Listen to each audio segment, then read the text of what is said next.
Guessed it. Alan Wake 2 doing the Night Springs DLC. Number one fan, North Star Timebreaker.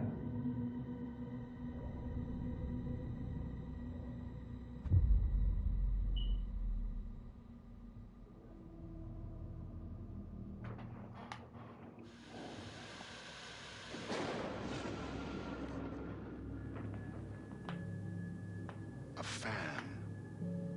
The dictionary definition of the word is an enthusiast, a fervent devotee, an abbreviation of fanatic. What comes across to an outsider as a dangerous obsession or even madness is something entirely different from the point of view of the fan herself. To be a fan is a joyous existence, one filled with the happiness that stems from knowing with utter clarity the purpose of your life.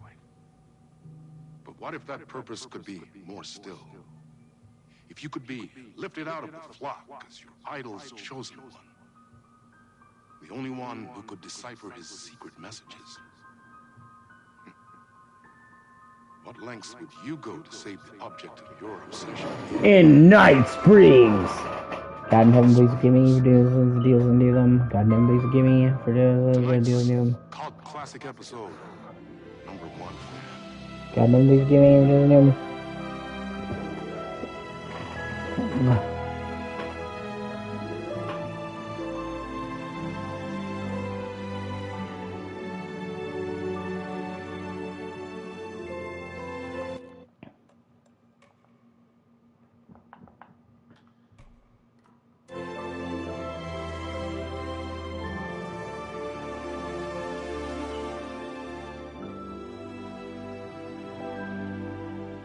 Life's a funny thing. You spend all your time wishing and hoping and dreaming for something, and then, bam! Destiny shows up at your door like a mailman with a package you were pretty sure got lost because you ordered it like 6 months ago. But that's okay. When your destiny has eyes like sunsets and a beard like mahogany-colored velvet, you don't really mind how it arrives.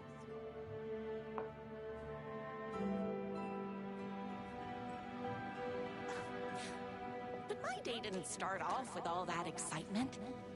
It began like any other day did for this waitress/protector of the town of Night Springs. As always, Knight's Diner was the hottest spot in town, so there was plenty of work to do.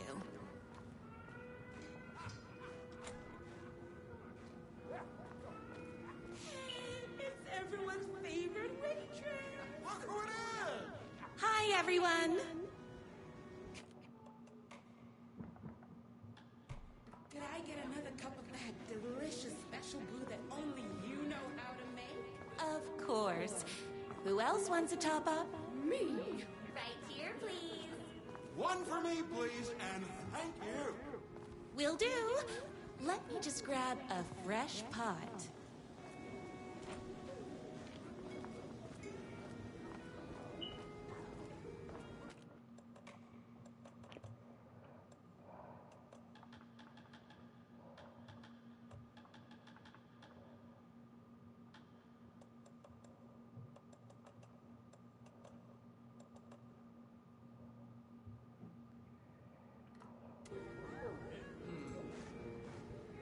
I heard the writer is madly in love with her, but is too shy to make the first move.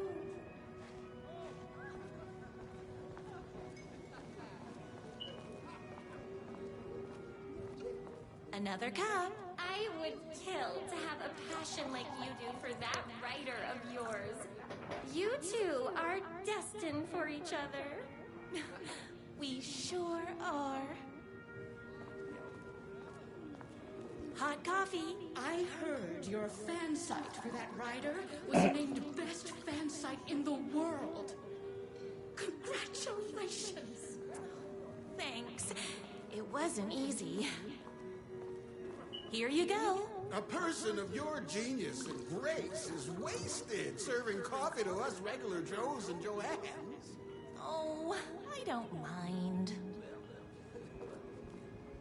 Here's your coffee. How do you juggle running this diner, your bird sanctuary, and that amazing fan site for the writer you love so much? I work extremely hard, but also I'm naturally talented. Well, heck, no wonder us regular folks can't keep up. I'll never be as successful as you. You won't be with that attitude. Life's not a side order of hash browns, so don't expect someone to bring it to you. Wow. That's tough, but fair. Thank you for telling me exactly what I needed to hear. No problem. That's everyone's coffee. Better put this pot back. I loved being the very successful owner and operator of the county's most popular diner. That was nothing compared to my grease fire of passion for the writer and his sheer literary talent and flowing hair and lips like buttery pie crust. Pie! I need to clear the empty pie plates from the tables. Shucks. The writer lives just outside town in that mansion of his. Why don't you go talk to him?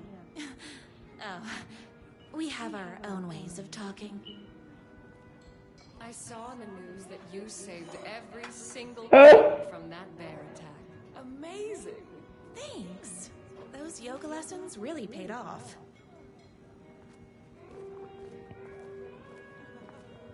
Is Knight's Diner going to enter the statewide pie competition this year? Of course! We're gonna make this our 20th win in a row! My date last night was a total bust. You're the expert on romance. Any advice? Yes. But first, tell me everything. Long story short, she told me I dressed like a divorced gym teacher. But it's what's inside that matters, right? Right. Show them the real you and it will all work out. Talk about that mole you worry about when you're trying to fall asleep. Well, I'll try that. Thanks a million. Don't mention it.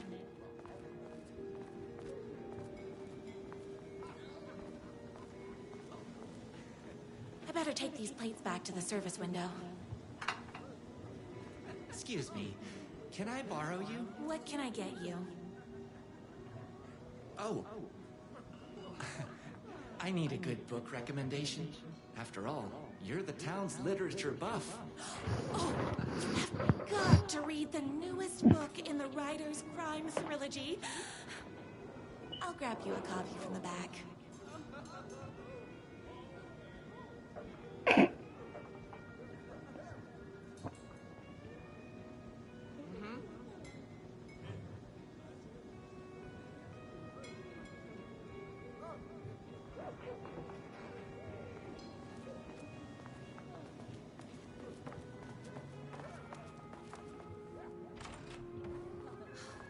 He better not crease any pages.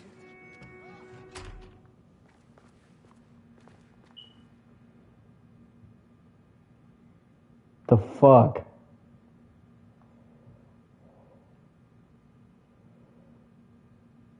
He drew him in with a cat ears. On the phone, her whole new man, that's awesome. And played the decade in recognition of basically being the best at like everything. That's funny.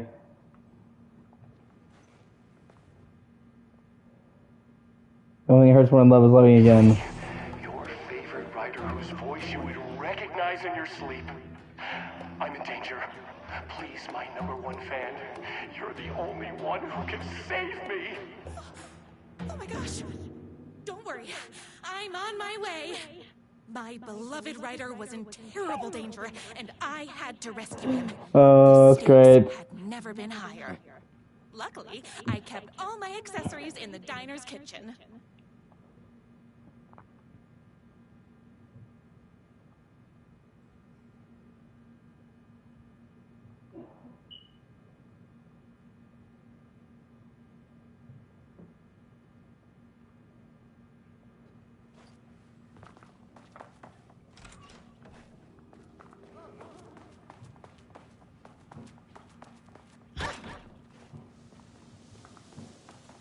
My accessories.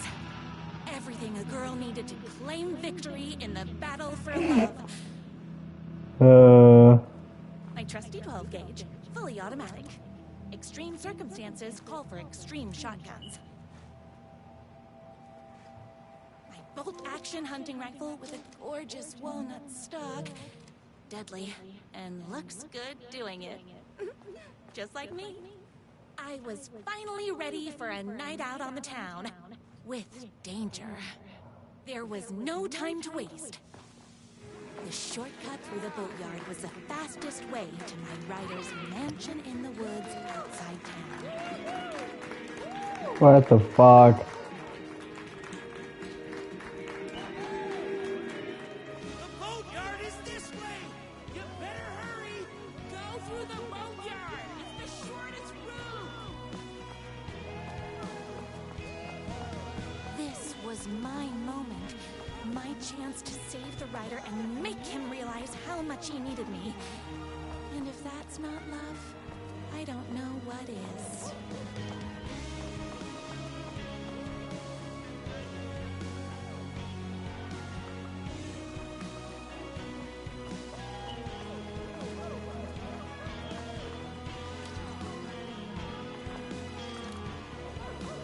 That was fucking wild.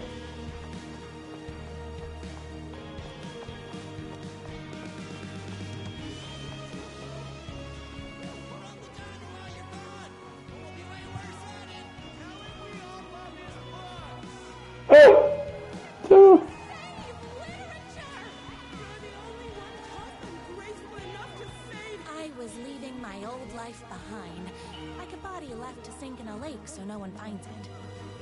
Nothing would get between me and my future with the rider.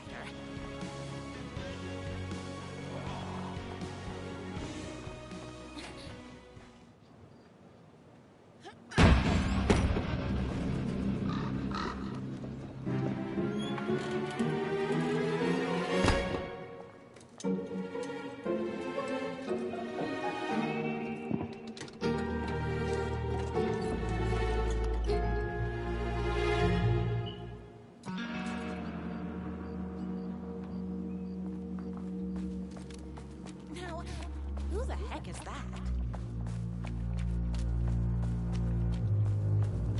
I knew you'd come to his rescue. Who are you? And why do you look like a slightly less handsome version of my rider? Oh, don't you ever compare me to that worthless hack. Sure, I may be God in heaven, please give me just need him. rebellious, estranged twin brother, but God in heaven, please give me for just need them. Look us, my can do some shots. No idea. God in heaven, please not. Look us, my should do them. Look us, kind of please can you need them. Two of him all this time. Oh God. after today, there won't be. No more writer, no more books, no more living in a shadow.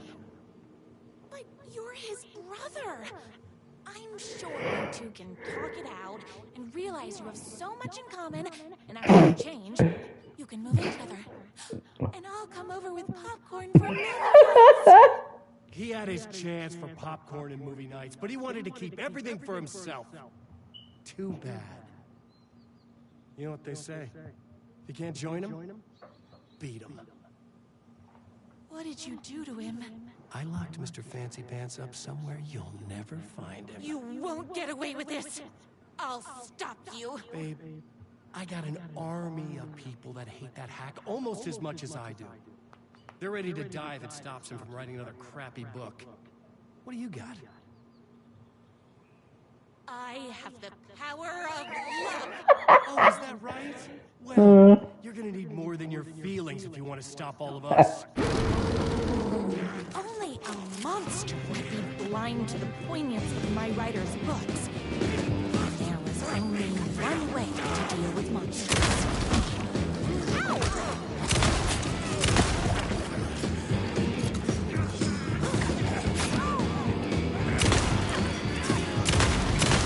Oh, this Alan Wake 2 is DLC. It's a bunch of short stories.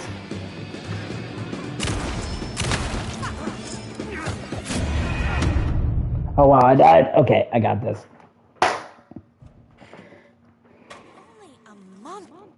In Alan Wake 1 and 2, they have Night Springs, And this is like actually posed as like 3 episodes of Night Springs, so they're fucking weird, wacky, like Twilight Zone-esque episodes. It's great. Could be blind to the poignance of my writer's thoughts. There was only one way to deal with monsters.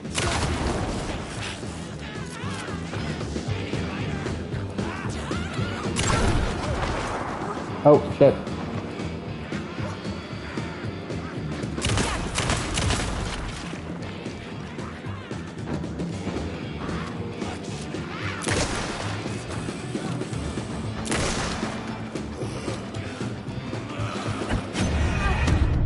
Wow, I wasn't expecting it to be as hard as it is, and I haven't played Alan Wake 2 in a while, so I'm a bit rusty. Could be blind to the poignance of my writer's thoughts. There was only one way to deal with monsters. Light things out!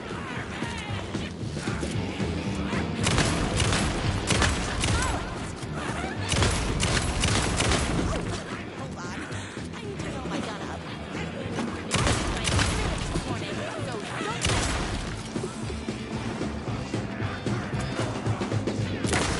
Me and my writer.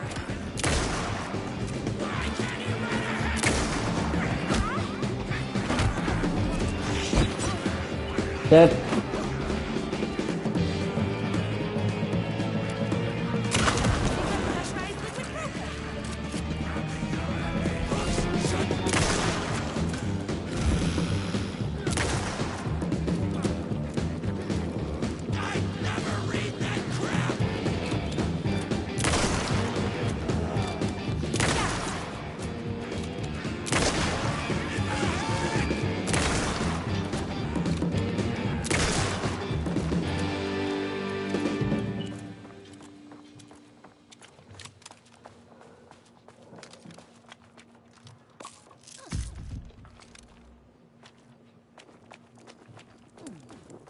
The twins' motorcycle had left tracks in the mud.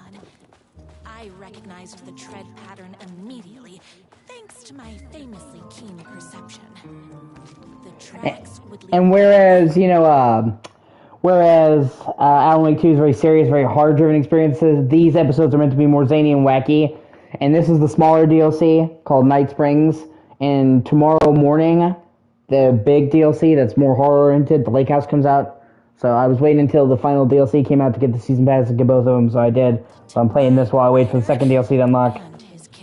The DLC also gives a good look into Control 2. Solving the case with my wits. All I needed now was an unlimited supply of black coffee and crippling emotional trauma caused by the untimely death of my spouse.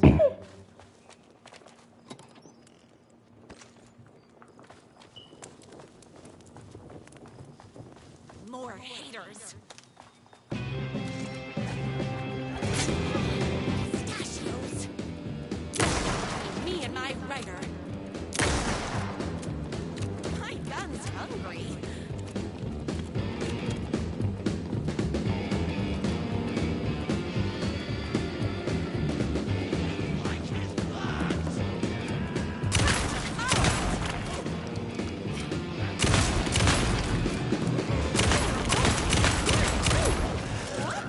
Gotta put more bullets in.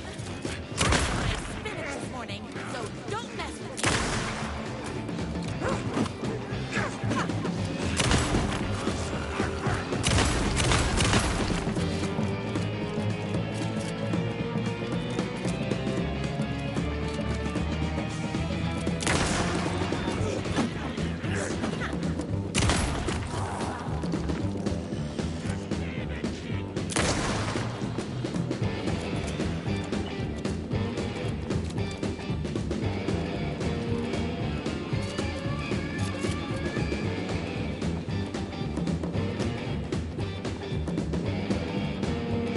Oh.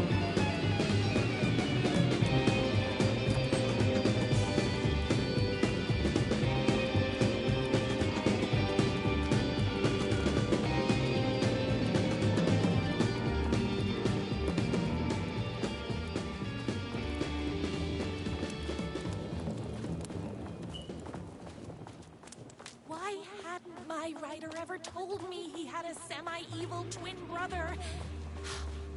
must be waiting until our third or fourth date, surrounded by candles, so he could reveal this vulnerable chapter from the dramatic story of his emotionally troubled past. Oh, that man has more layers than a croissant.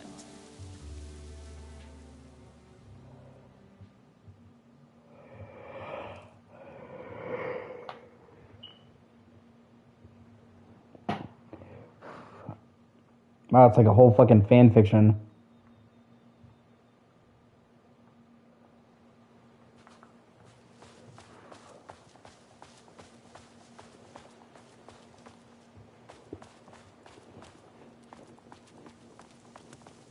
The motorcycle tracks ended at a cabin. Was my writer inside?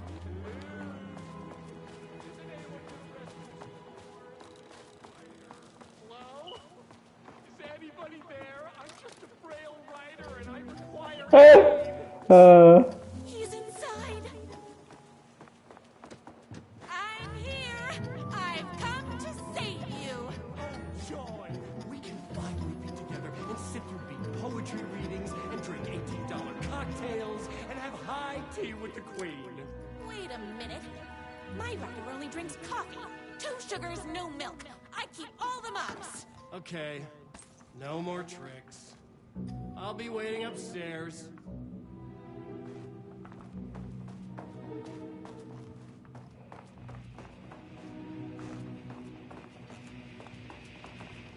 Running with wolves seems like a dangerous hobby.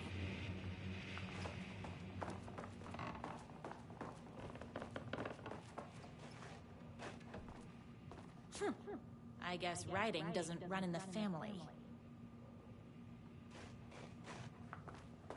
Where are you? I was never upstairs. I lied when I said there were no more tricks. You're starting to piss me off. Where is my writer? I'm just having a little fun. Let's chat down at the beach. First, he kidnaps my writer. Then he calls him a tea drinker. He had crossed the line. I was going to go to that beach and give this jerk the scolding of a lifetime.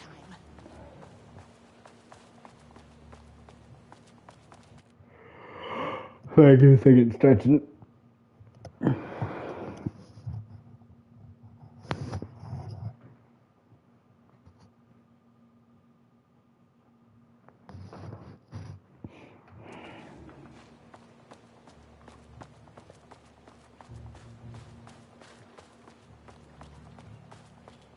Hey, me and my bike were just enjoying the view.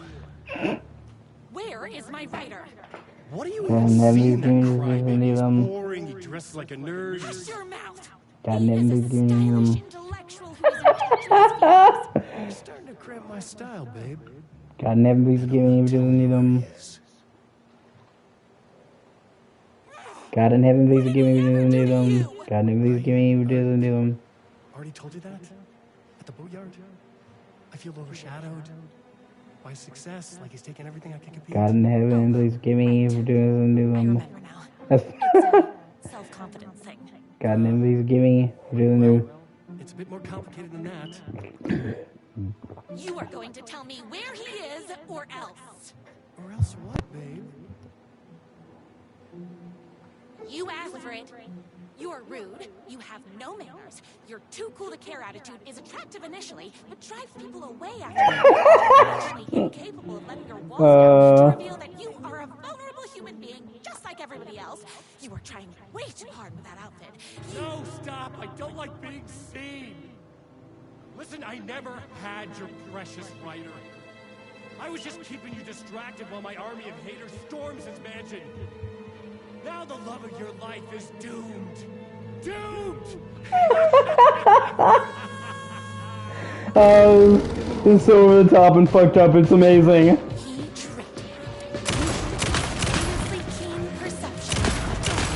Me and my writer.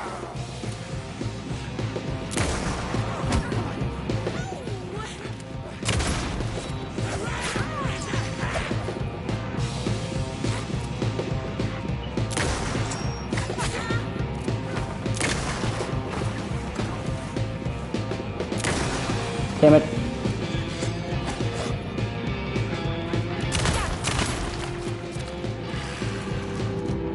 I had to get to my rider's mansion as fast as my chunky kitten heels would take me.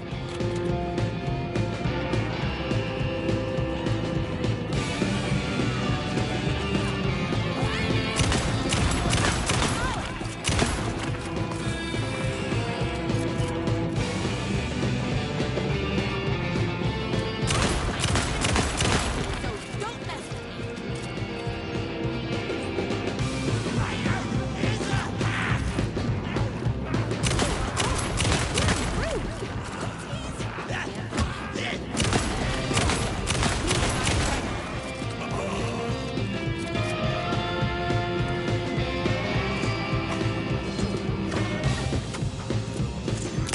Alex! I'm fresh out of bullets. It's bullets o'clock.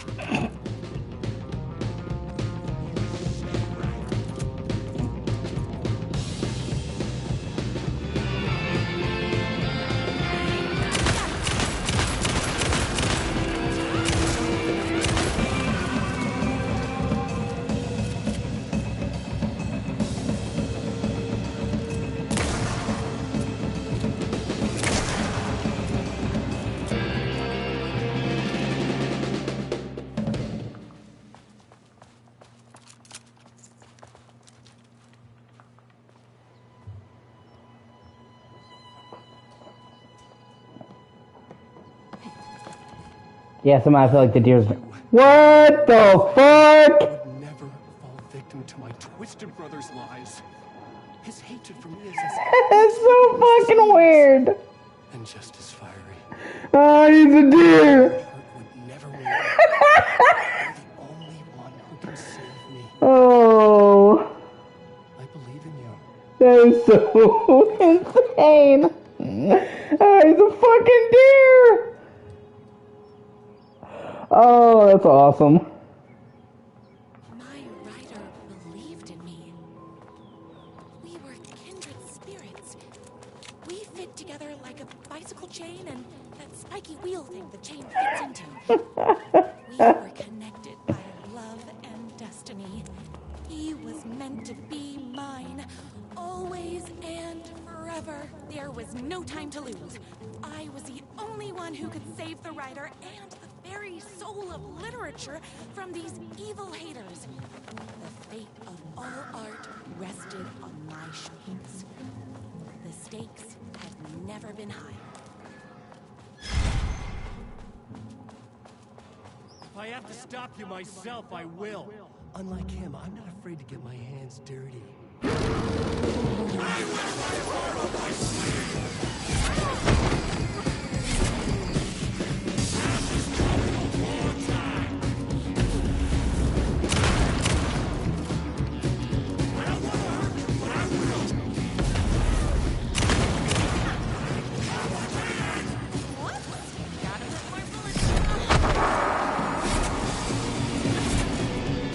He's literally throwing heart bombs at her, man.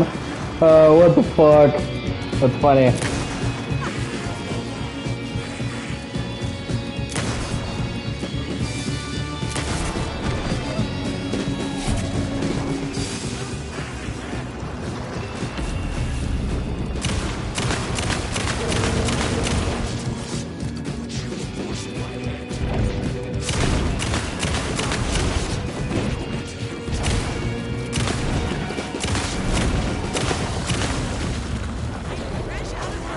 What?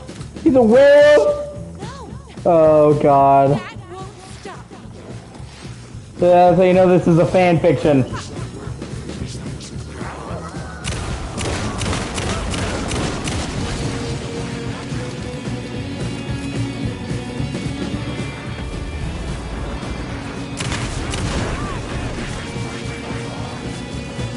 No thanks.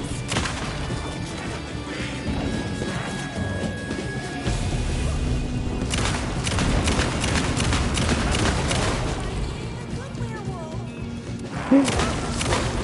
Now you see the sexy monster with Emmy? That's fantastic. Oh, that's great.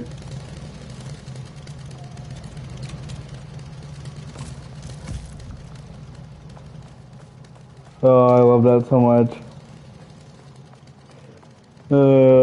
It's like I said, compared to how serious the main game is, this being all tongue-in-cheek is funny.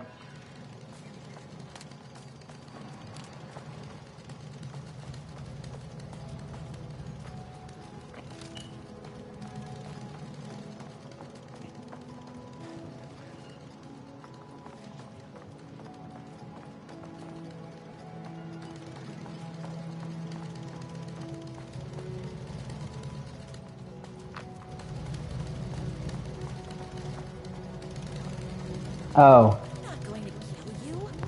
You're my darling writer's brother. You really do love him. I guess I never even had a chance. I was just jealous of his talent. His big, velvety hair.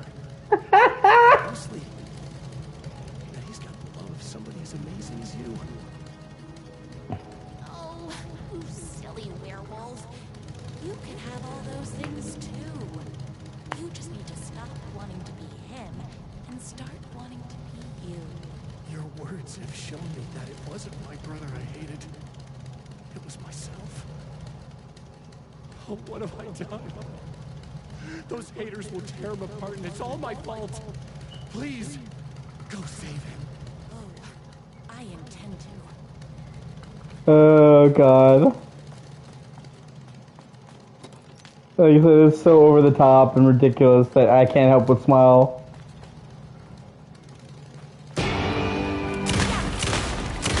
Someone order a reckoning?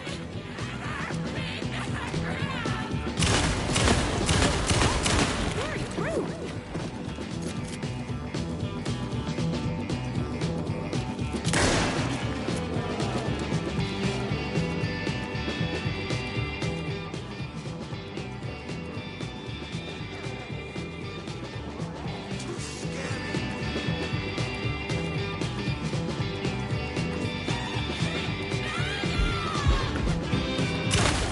Me and my writer.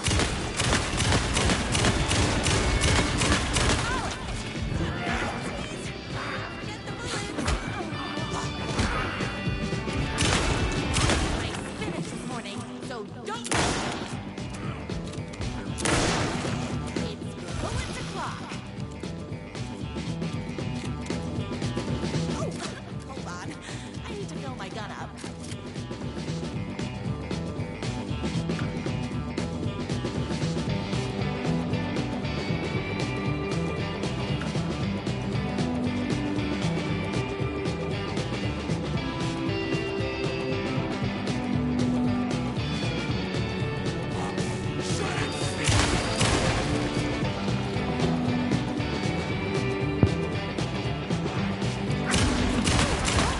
Very rude.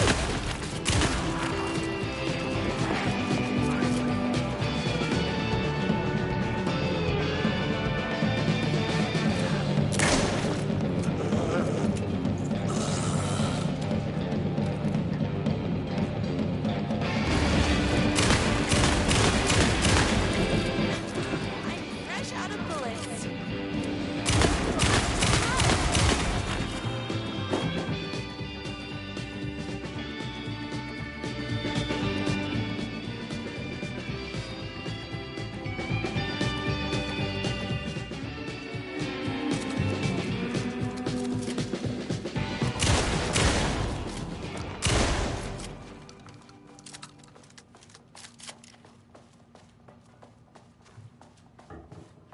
That writer isn't going to kiss himself. Save himself.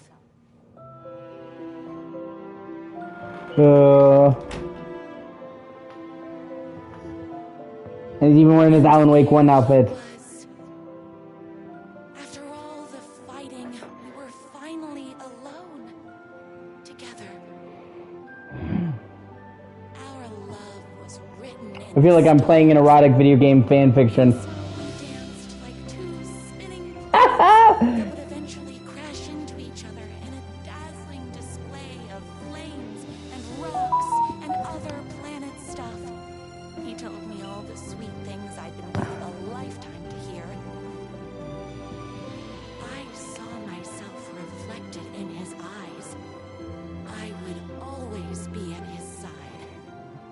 to inspire and protect him. Now and forever. After all, I am his #1 fan. A fan and the object of her joy come together against a world trying to keep them apart.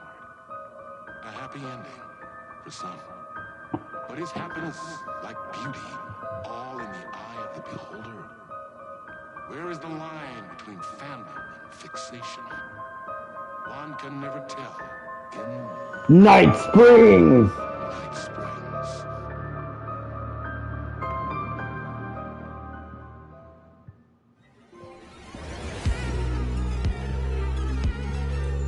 Space invader, looking cute in a human suit.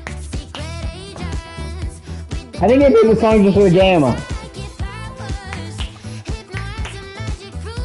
Which makes sense because this game fucking kicks ass, the soundtrack.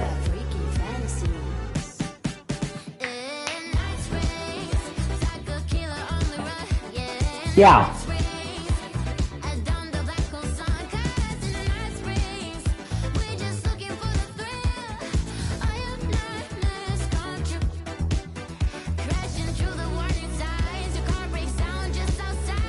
Man, this is actually a really catchy tune.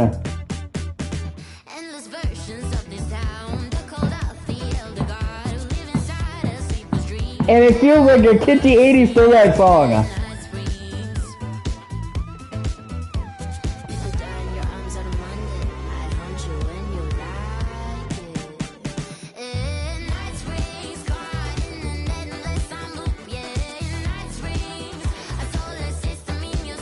Unfortunately, the Lake House doesn't come out at midnight. It comes out at, I think, between 9 and 11 a.m.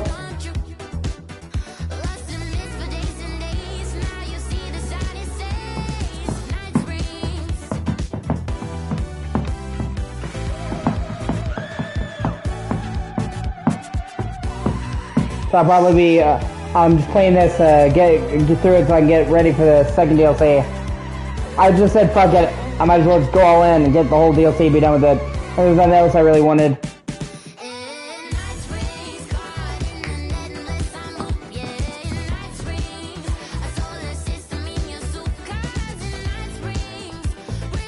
I just hope the DLC hews closer to Alan Wake 2 than it does Control. Or at the very least, if Dylan's gonna be in it, give us some answers. What the fuck's going on with him?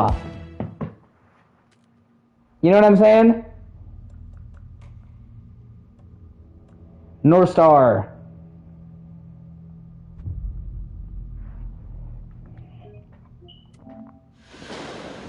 Young woman on a mission to save a missing loved one. Desperately trying to stay one step ahead of the shadowy government agents hunting her. Agents from the very same agency that took the only person she cares about. On her quest, she is guided by her mysterious alien guardian angel. Her guiding star shows her the way, as it always has. And no wonder Steph liked this DLC so much. She does not know what strangeness awaits her. As she In Night Spring. bring light to the small town of Night Springs. Tonight's dreamlike episode. Yeah, this is the one where you play Jesse.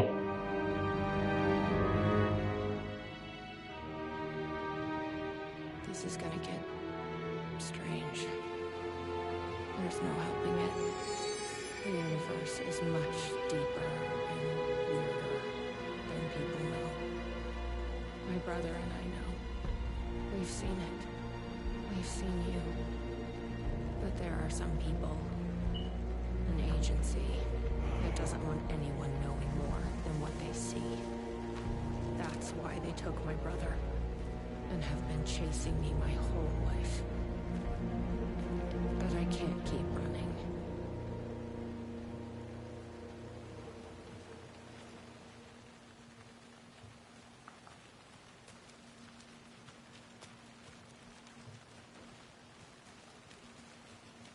No, I mean, you spend so much of the game trying to find fucking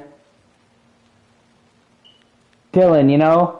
And then in Control, at the very end when you finally get him, you talk to him for like 15 fucking seconds. You think something here's important? What, the numbers? And then, game's over. And I understand they were trying to start a series, same with Alan Wake. But it's just like, I don't know, like Alan Wake's ending, the first game, wasn't conclusive, but it felt satisfying. It felt like an ending to that arc, whereas Control's ending just felt unfinished to me, and not very satisfying.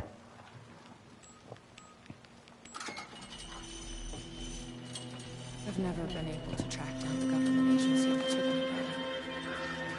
Until now. You helped me find this place. Now you'll help me get him back. Right? Hello? Is anybody here? What the fuck are those? The gazebo? You think there's something there? Bam! Here! Get inside the light! Oh, they don't like the light. You shouldn't be here. How did you even get inside? Shit. A cop. Should I lie? I kinda let myself in. Yeah, more than you bargained for, huh? I'm looking for someone. My brother. Have you seen anybody? Well, only if you count those monsters. I'm sorry, Mark. They've been abducting people from Night Springs, too. I'm here to get them back home. But now it's time you left. It's not safe here. What's going on here? What are those shadow people? Well, that's what I'm here trying to figure out. The government's been putting something in the coffee. Turning people into coffee monsters. I'm sorry, that's great. Turning people into coffee monsters. Oh, man. Oh, it's just... it's fucking wild. It's hilarious, though.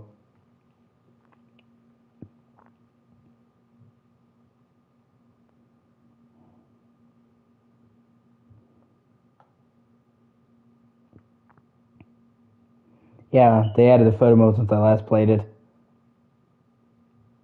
Which is cool. Wish they had that in the original game. Well, I mean in the game when, I played it. Seems like a pretty good photo mode, too. Let you go pretty far away distance. I'll probably most likely wind up replaying the base game anyway, honestly. After this is over. And, also probably... wind up... I thought about platinuming Alan Wake 1. All that I need to do to platinum Alan Wake 1 pretty much now is go back through it on Nightmare Mode and get the all the collectibles, which is not going to be easy because Alan Wake's already a difficult game, but at this point I kind of want to get both platinumed. No, I didn't. I'm still playing Darksiders 2. I'll probably play that later.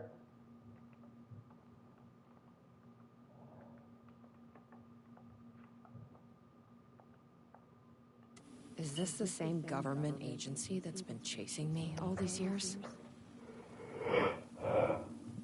Something in the coffee is doing this? Really? Took me a while to wrap my head around it, too. At first, I thought...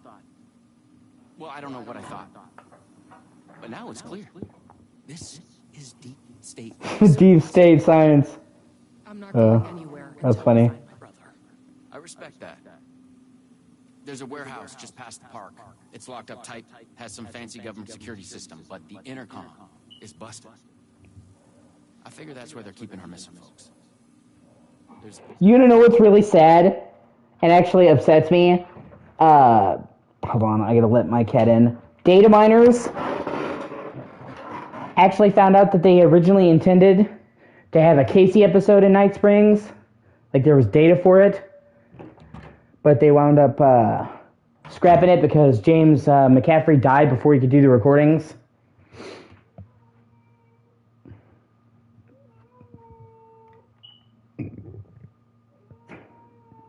really kind of makes me sad.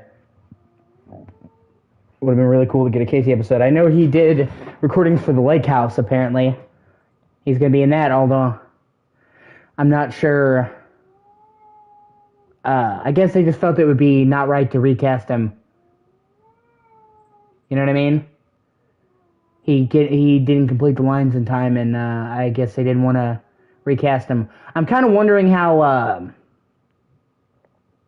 exactly fucking James McCafferty is going to be in the Lake House, because we now know that it takes place during the beginning of Alan Wake 2, like right when the FBC agents come to town. So I'm just trying to figure out, like, if it takes place before, then is Casey even going to be in town? Like,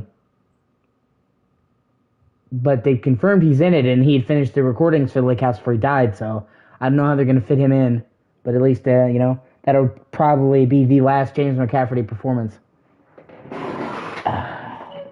Spare pistol and flashlight on the bench. I'd feel better if you took them. Those monsters don't do well with light.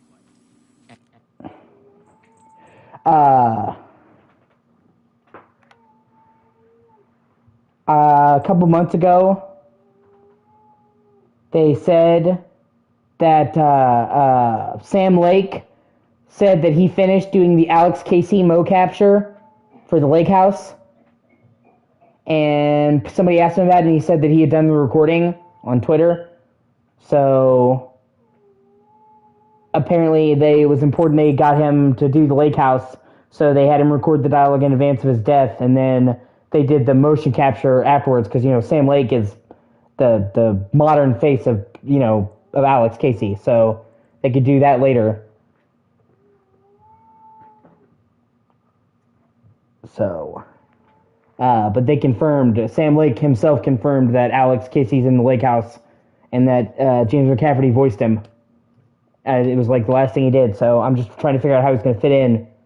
But then again, there's a large portion of the game where Saga is split up from Alex Casey, you know what I mean? So maybe they do that. I don't know how it's going to fit in, And they also made it sound like it was going to continue to finish up the story. And they said that it's going to tie in a controlled Alan Wake more, so I'm kind of interested to see what's there. And whatever you do not drink the coffee. This should make things easier.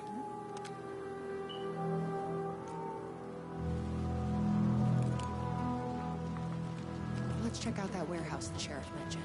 Are you still with me? Good to hear.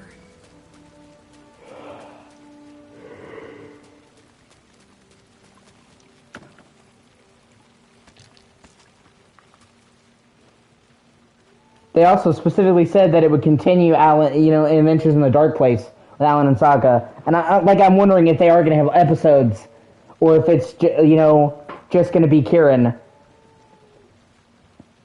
Because, like I said, when they first announced the DLC, they're like, it's going to continue Saga's adventures in Coldren Lake and Alan Wake's adventures in the Dark Place.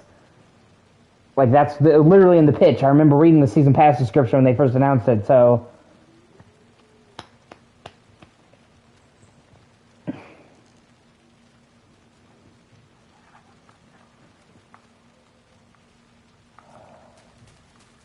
I just hope for Remedy's sake that new game they're working on, Firebreak, is okay. Because, man, we've just had so many live service... Like, it's become an annoying trend of, like, developers that predominantly do single-player games going and doing multiplayer games. And trying to chase the live service bag and it blown up in their face. Like, Rocksteady doing almost exclusively single-player games and then doing fucking Suicide Squad, fucking Sony trying to get into live service, like, And, that's the problem with live service games, is they are...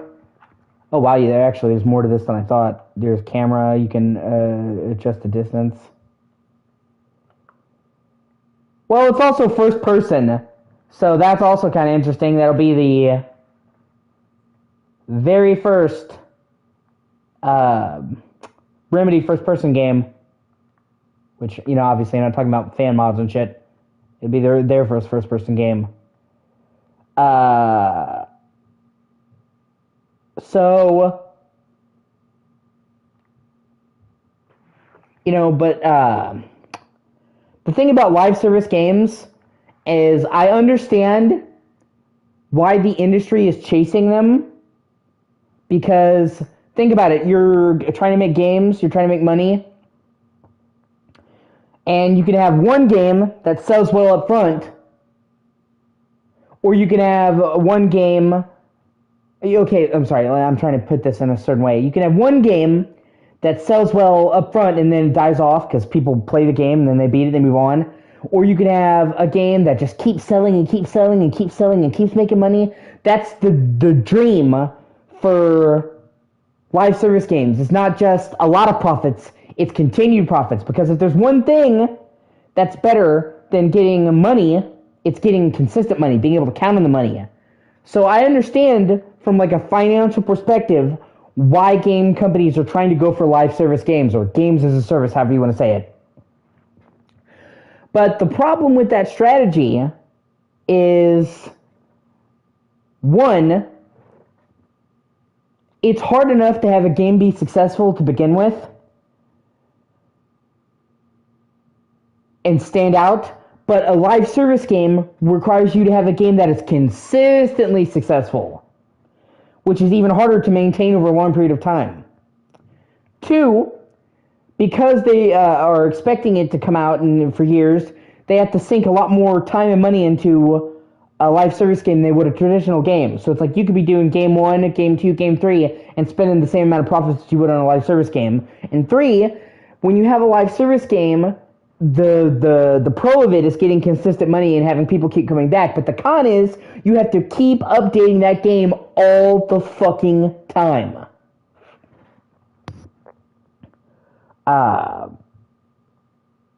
And repeatedly.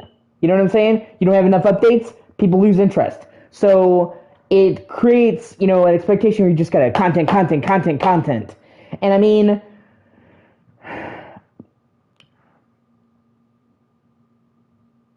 don't get me wrong. I kind of understand why Remedy is doing this and chasing this bag, because, I mean, besides the fact that they're trying to broaden their portfolio, they're also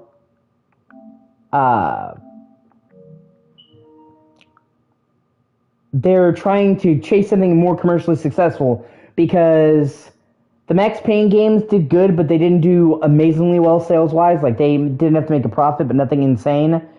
Alan Wake 1 was a financial disappointment. The remaster for Alan Wake 1 was a financial disappointment. It took them, like, I think 2 years to break even on the remaster, and that didn't exactly have a huge budget. Alan Wake 2 was a financial disappointment, and I think they said they have yet to break even, and they're going to break even soon. Quantum Break didn't sell to expectations for Xbox, which is why they shut down sequels for that.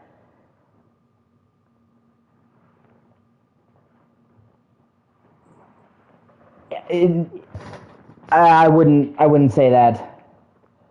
If we're talking financial success, then no. I would say it was maybe in the top 10. But it still wasn't mind-blowing sales. And even Control has only sold like 2 million copies, which 2 million copies is a decent amount, but that's after many years, and it was a pretty expensive game to make. So, honestly, sadly, most of Remedy's games have underperformed commercially.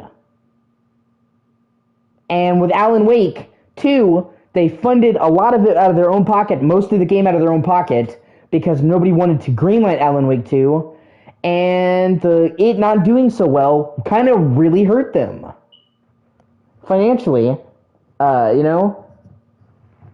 So they're trying to do something that's more commercially profitable, because their games have been critical successes, but not really financially successful, and that's, I can kind of see, well, let's get into live service money, do a multiplayer game, everybody loves those. And, you know, I don't like it, but I kind of see why they're trying to do that, you know. And it does kind of piss me off a little bit how great Remedy's games are and how their profits don't match up. Because even Control's probably my least favorite Remedy game, and I would still say it's a good game. I don't dislike it. I didn't grab me. I don't love it like I do Max Payne and Alan Wake and Quantum Break. So it's like when I say it's the weakest Remedy game, to me it is, but it's still a good game. I would not say it's a bad game, and it still had a lot of really cool stuff going on. From a technical perspective, it was a tour de force. Like the destruction, the particles, the physics, the lighting. It was a fucking gorgeous game. So they're trying to step into that, but it's just like, I don't know. I don't think it's going to work out for them, and a key problem with the games as a service thing, right, is the finite space, okay? Because games, there's already a limited amount of market share anyway, okay? There's only so many gamers, and there's only so much attention that can be spread among the game industry.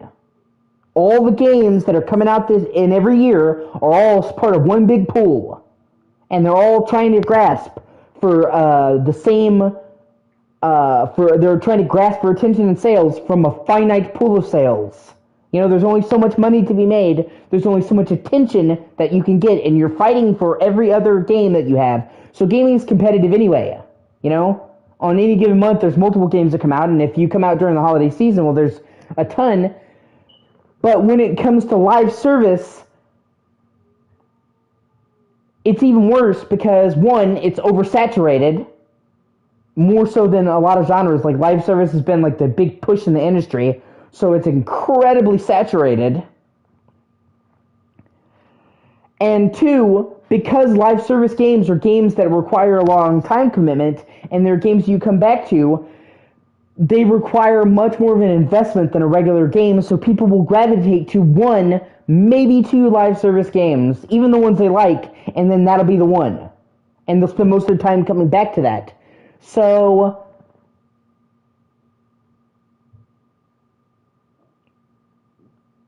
it's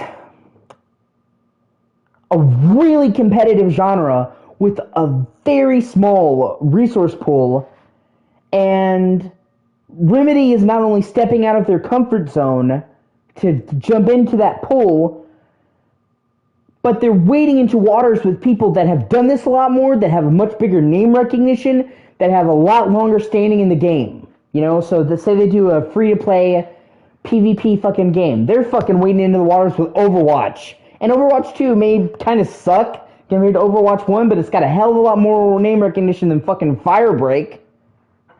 I mean, Sony fucking tried to step into the live service arena, and they fell flat on their face. Concord is one of the biggest fucking flops I think I've ever seen.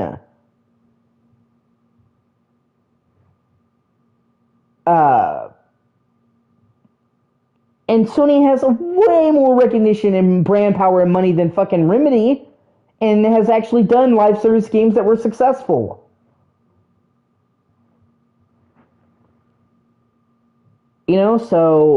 And then those character designs that you show me, and, granted, it's a small slice of the game, it's a small slice of the characters. I could be wrong. They didn't look fucking super great either. They looked kind of generic, I'm going to be honest with you. And I can almost feel like they're kind of making this game to pay the bills, that their heart's not really in it.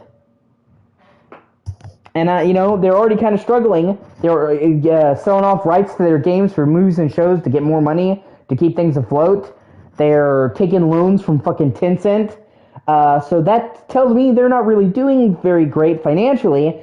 And I'm worried if this is going to tank, that it could put the future Remedy in danger, because they've already had several games, not do well financially that were really expensive. They're still fucking bleeding money from Alan Wake 2, which really sucks because I think it's a fantastic game. And I know you harp on and on about the physical shit, but I really don't think the physical version coming out soon is going to make a difference. I really don't. I don't think overnight, it's a success now. Like, you might see a spike in sales, but, most game sales are digital now. That's just the truth. So if it didn't do well on digital a little bit, it's, the physical, unless it just a fucking miracle happens, is not going to turn that around. So, they've had the last several games they make not be a success. They're taking loans, and now they're spending probably a good chunk of change on this game, which, honestly, to me, kind of seems doomed to fucking failure. Why is anybody going to go for Firebreak over Overwatch, or Apex Legends, or fucking Valorant, or whatever the fucking modern service game of the month is, that have much longer histories and established things, and, they're not. And Remedy's fan base is the kind of fan base that I don't think gives a shit about this.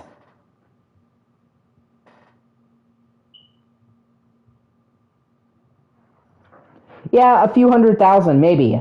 But you have to understand, in the world of major game development, Max, a few 100,000 is shit.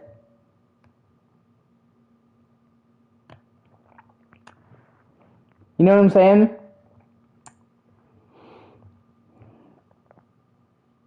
And Alan Wake 2 was a very expensive game to make. We don't have the exact budget, but it was a very demanding, the most expensive game that Remedy's ever produced by far. They put a lot on Alan Wake 2, so it not performing to their expectations really hurt it. Which, it just makes me sad, actually, that it only sold 1 million copies at launch. I'd say probably it's at 1.5 million, but literally in the same month, fucking Modern Warfare 3 2023 came out and sold 20 million copies, and that was the worst Call of Duty game fucking ever. Everybody and their mother agrees that Modern Warfare 3 2023 was fucking garbage. It was a stitched together expansion pack cobbled together with bits and pieces from multiple Call of Duty games just to have something at the last minute so they wouldn't miss a year, because they haven't missed a year since 2005, and it fucking sucked. Everybody knows it sucked. I don't think I've ever talked to one person besides Alex who liked it, and he says that a streamer of his liked it. He didn't say he liked it. Everybody thinks it sucks, and yet it still sold 20 million. Alan Wake 2 got fucking rave reviews, sweep the Game Awards, is iconic. People were talking about the Champion of Darkness. And it only sold 1 million. And yeah, that's what I'm saying. And then people bitch about games are dying. The gaming industry is dying, guys. There's nothing creative anymore. It's all big numbered sequels. It's all the same shit. Yeah, well, look at what happened to Alan Wake 2. You cannot say they did not go fucking super creative with Alan Wake 2. Might be one of the most weird fucking imaginative out there games you'll ever fucking play, and nobody gives shit.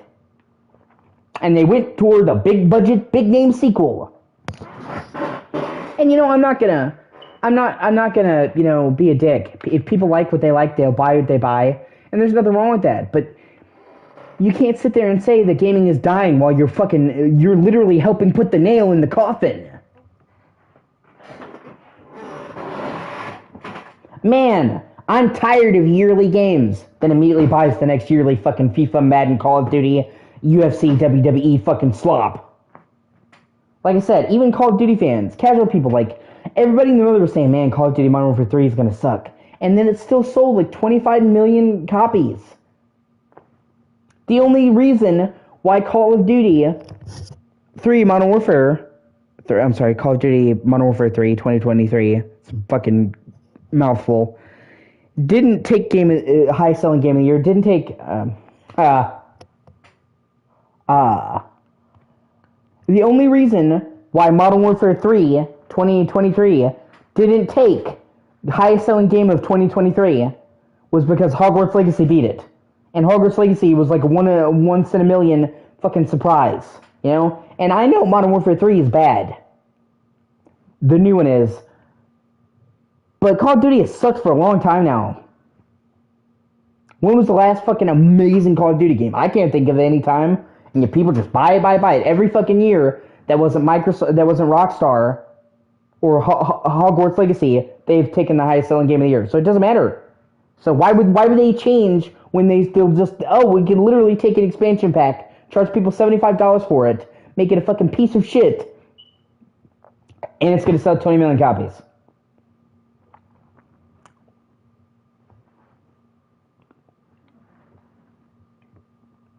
And Black Ops 6 definitely looks better than that, but that's setting the bar really low too. And Black Ops 6 just looks like more of the same shit.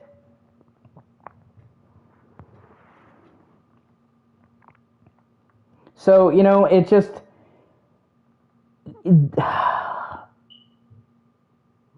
You know, and it makes me upset because you can have a game be super unique, super well thought out, awesome, and then, oh, it's not a big name game? Well, we're not going to buy it. And then people say that creativity is dead. It's like if you want more unique games, fucking buy them.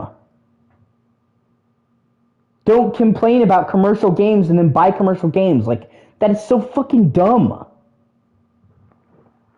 You know, and oh man, Firebreak just looks, you know, it just, to me it looks like a mistake. I hope I'm proven wrong.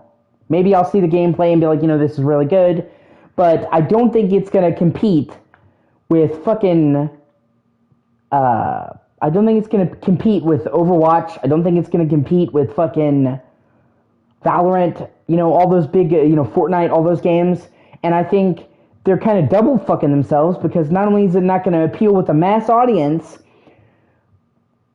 but Remedy fans aren't going to like it either. They've cultivated a fan base that loves story-heavy, atmospheric games, and then we're going to give you a game that's multiplayer PvP shit. Like, that's not towards their demographic.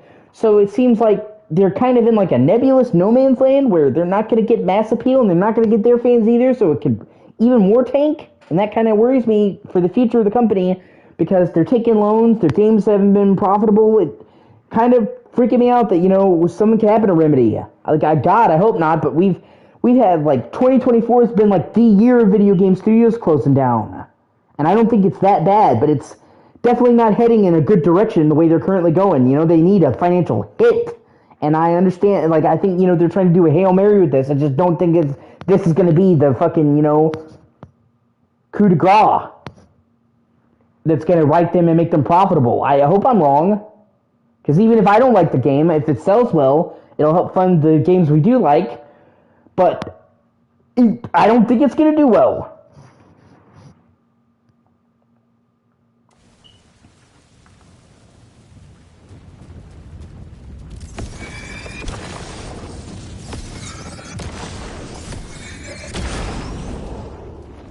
And, shit. I absolutely love Remedy, and I want to see them do well.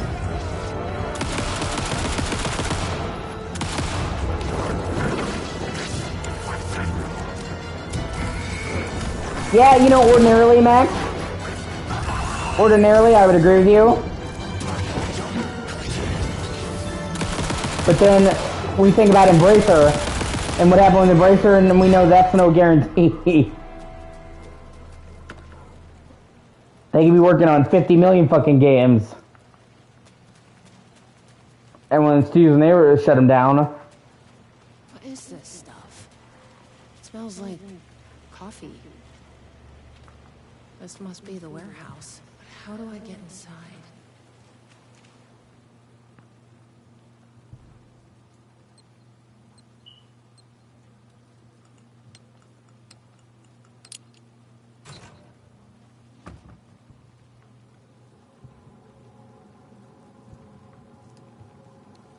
Like I said, I hope I'm wrong. I hope it does well.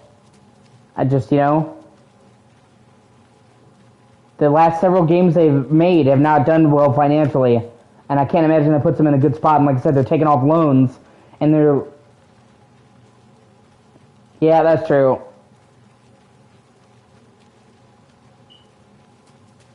Embracer...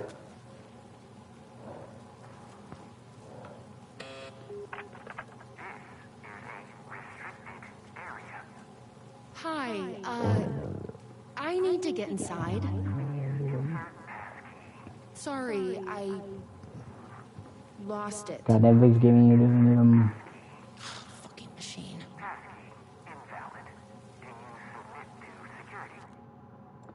That's great. You know, it bothers me. Like I said, you know, and it just shows like how Like I said, my problems with the gaming industry were like the people that are bitching about the thing are literally keeping the thing going. Like I said, all that they would need to do to make Call of Duty change is to just not buy one game in the series. Because I tell you, okay, Activision fucking depends on that that bottom line. Every year since 2005, they released Call of Duty, and none of them have ever done really bad. Yeah, I'm not talking about spin-offs. All the main Call of Duty games, even the bad ones, have sold well. So one time, they get to that fucking Call of Duty game, and it's just a financial flop, nobody buys it, and I guarantee you, the shareholders come in, and they see their profit margin is way the fuck in the red, and they are immediately going to shape up and overhaul the next Call of Duty. But until then, they're just going to keep fucking the fans. I mean, all in all, I don't really care because I don't fucking care about Call of Duty. So it's not my ass that's getting, puckered up for them. But, I'm just saying, like, I constantly hear people saying, oh my god, game industry is dying. Yeah, and it's you buying fucking shit like that that's killing it. Oh my god, there's no creativity in games. Yeah, because you keep buying the same fucking shit. And then you ignore the creative games, so they die. I wish there was more unique games. Unique games come out. They don't buy them. But they bitch. So it's just like, there's no problem. Like, I'm the first person to say it's fine to complain about something. Okay? I'm a very passionate, outspoken person. But at least I put my fucking money where my mouth is. I'm not going to sit there and fucking shit on Call of Duty and then fucking buy it. Just because it's Call of Duty. When fucking Pokemon started sucking, I stopped playing Pokemon. They're not going to get my money. The people who sit there and they just bitch and they bitch and they bitch and they bitch and they bitch and then they buy the game anyway, it's like, what even was it for? And they think that their bitching is going to teach them a lesson. And I know I've said this a lot, but it just bears repeating, okay? When you bitch about a game and then you buy it anyway, you're not telling them, well, they'll do better next time. You're telling them that they can fuck you, but you complain about it. But you'll let them fuck you. Okay, so the message that these people think they're sending is not the one that's going through. And people want to bitch about capitalism, yada, yada, yada. But the good thing about capitalism is that money talks.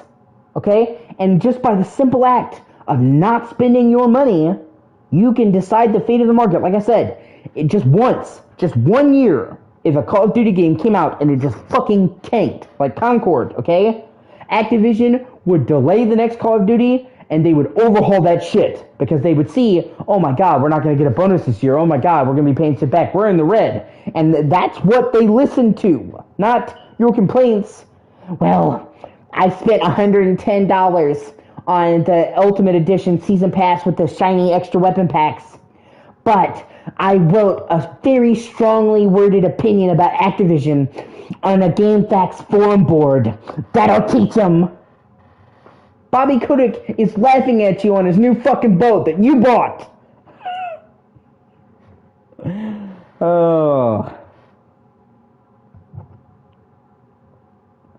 But as soon as those profit margins go down, and Bobby Kotick has to settle for getting 3 houses in a year instead of 4, you're gonna see the overhaul.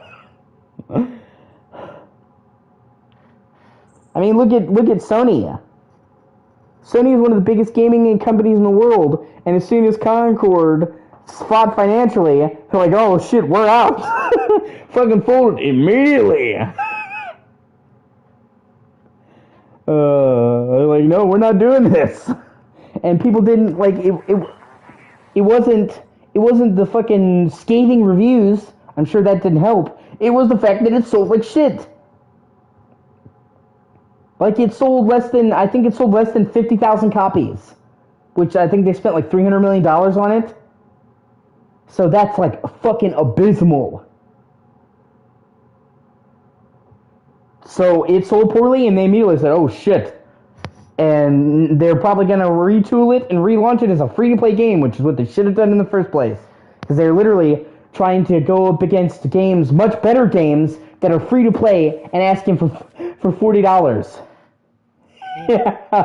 Oh, it's just too much. It's just too busy. There's too much attention. It was, when you say shit like that, I think about DJ Khaled. You know that meme where he's like this and it's like suffering from success, that fucking album cover? Sure. What's the question? I never please give me,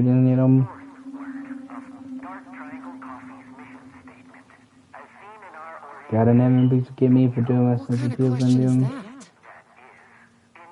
God never please give me for doing them. Coffee?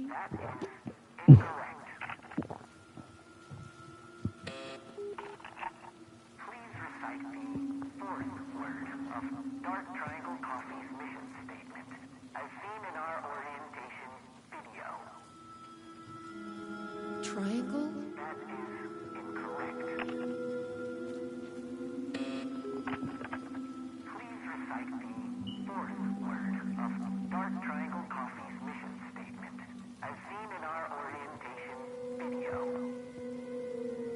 Just let me inside the fucking building.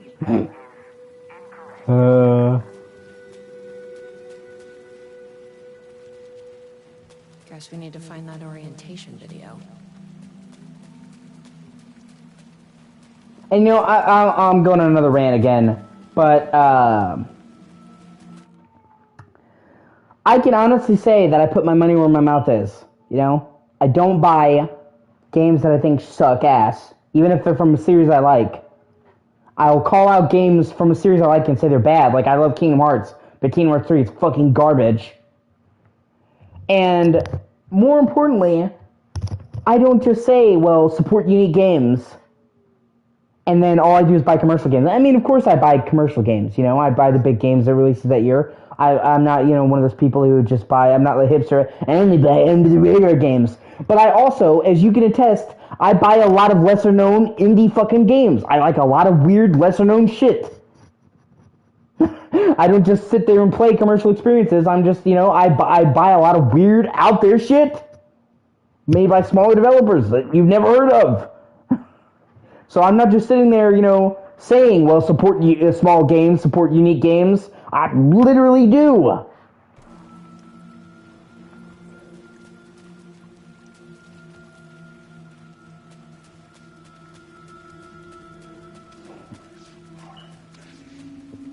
Yeah, I kind of pretty much lost, like, all the respect that I had with Bungie, man.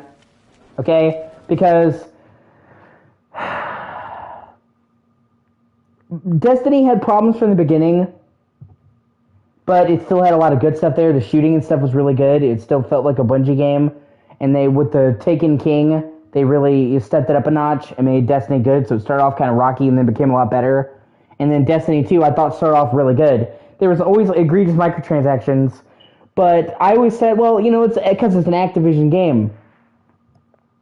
I never in a million fucking years would have believed that Bungie would become worse and greedier after they left Activision. Like, when I first heard that they left Activision and were going independent and taking Destiny with them, my first thoughts were, oh, that's great. Destiny will get better now. Instead, it became so much fucking worse. And now I can't say, well, it's Activision forcing them. They chose to do that. They chose to become even more greedy, even though they were making tons of money. They chose to get rid of content that people paid for, and they chose to basically release an expansion every year, which there's nothing wrong with that, but to charge like a full game fucking price for an expansion that's 2 or 3 hours. And on top of that, the straw that broke the camel's back. See, I thought Forsaken was the best part of Destiny 2, and then after that it was shit.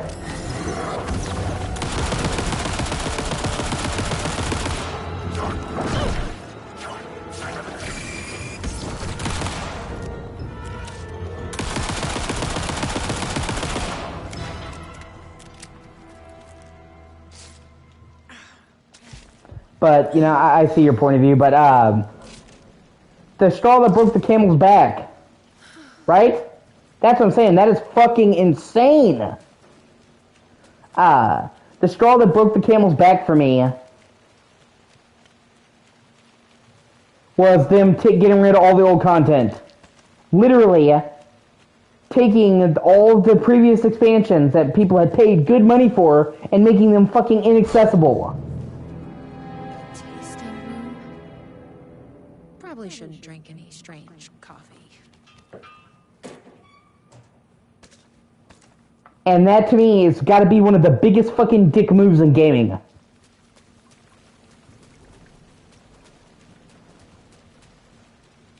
And everybody is, I had so many people try to shield for Destiny and Destiny 2 and say, well, they learned their lesson. They're not going to do it anymore. They're going to bring it back. They've yet to bring the fucking shit back. So obviously, no, they didn't learn their fucking lesson.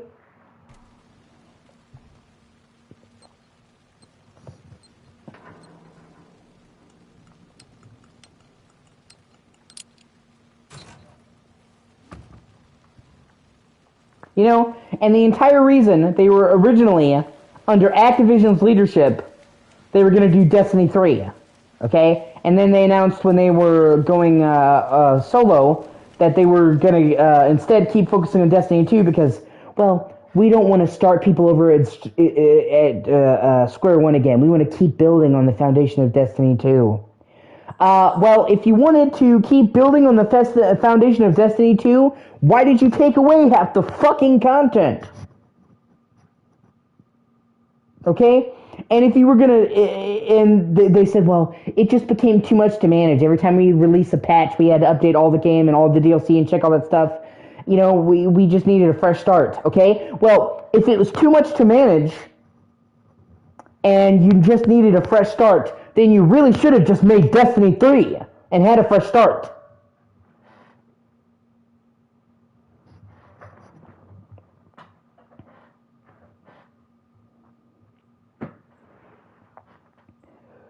And I would have preferred them just do a Destiny 3 and start people at square one again than this shit. Because that way, if they had just moved on to Destiny 3, they wouldn't have taken the content away from Destiny 2, and whatever shit they did with Destiny 3, we still would have had Destiny 2 to fall back on. Instead, they like retroactively ruined a good game. And now they're saying, well, we're not going to do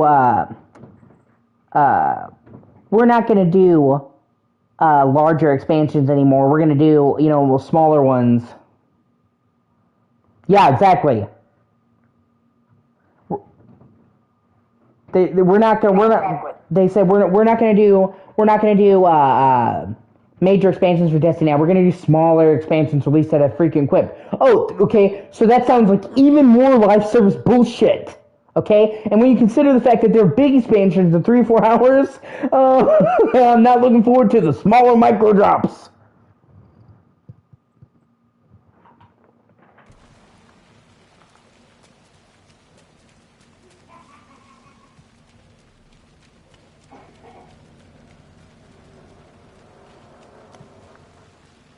So yeah, I've just totally lost all faith in Bungie.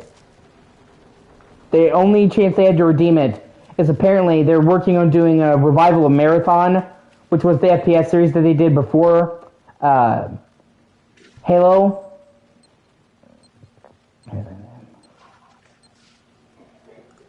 And that's going to be a Sony exclusive. Ah, fuck. Fuck. No, it's okay. Yeah, my bad. And that's gonna be Sony exclusive, and I have faint hope that might be good because that'll be under Sony's leadership, and that'll be a new start. But I'm not holding my breath. But that'll be the last chance. I'll just completely give up on them if that Marathon sucks.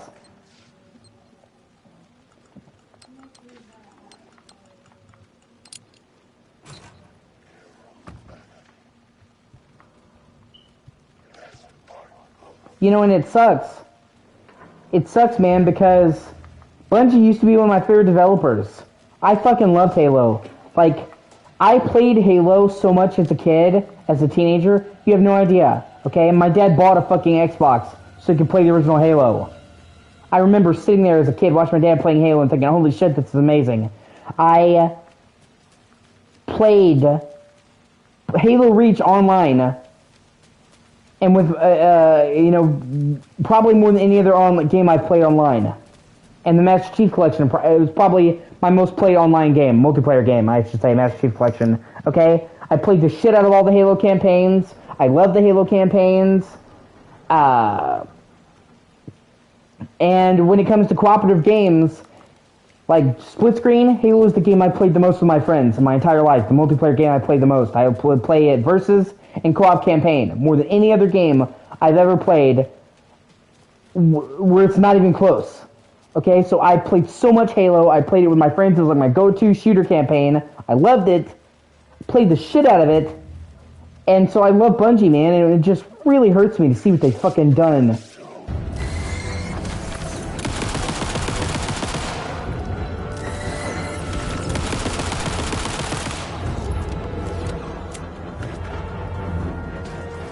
And they've had so many opportunities to right the ship, man. You know, it's not like they made a mistake. Everybody makes a mistake. Every game developer makes a mistake. You fuck up, you have a problem.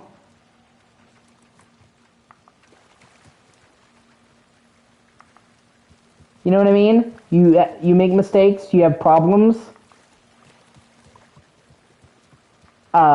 It's like a slippery slope. It's like they just keep getting worse and worse and worse, and the community keeps saying, "What the fuck? Why are you doing this? Why are you doing this?" And they just keep getting worse. Like, they've had so many chances, man, to right ship.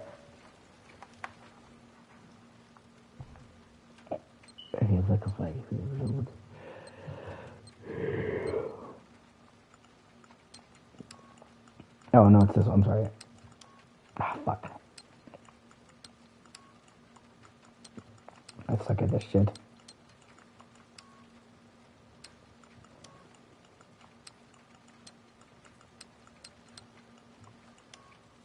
Ah, fuck, I'll restart it. Okay, that's my bad. Okay.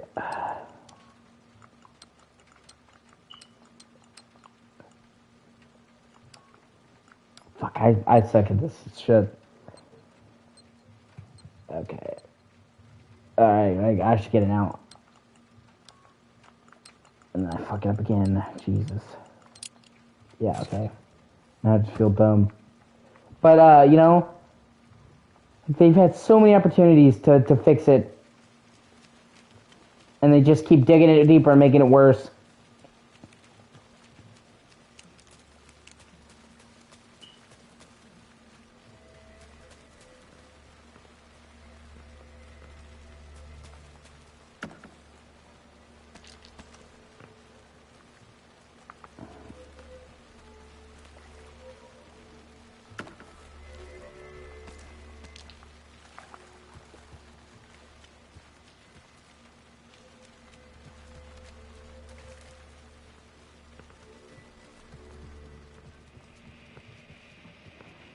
Shit.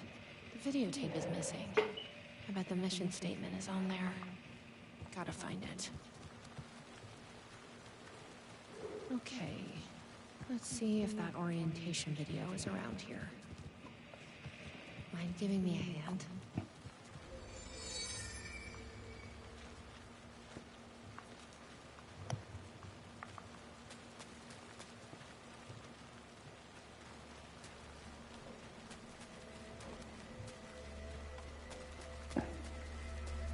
Hey! Well, I'm glad to see you're okay.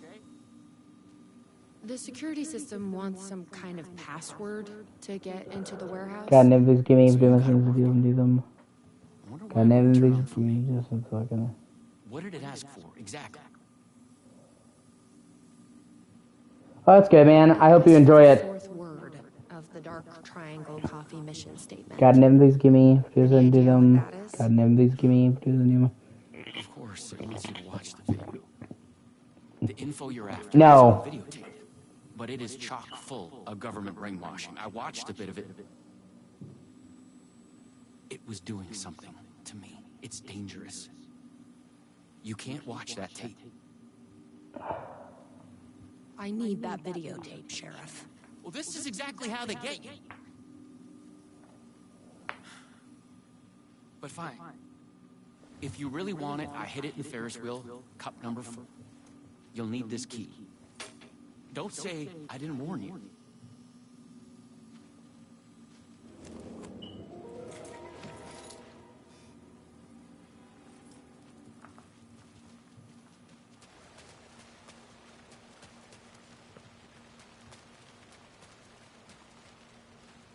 Okay, man.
So, you up for a movie?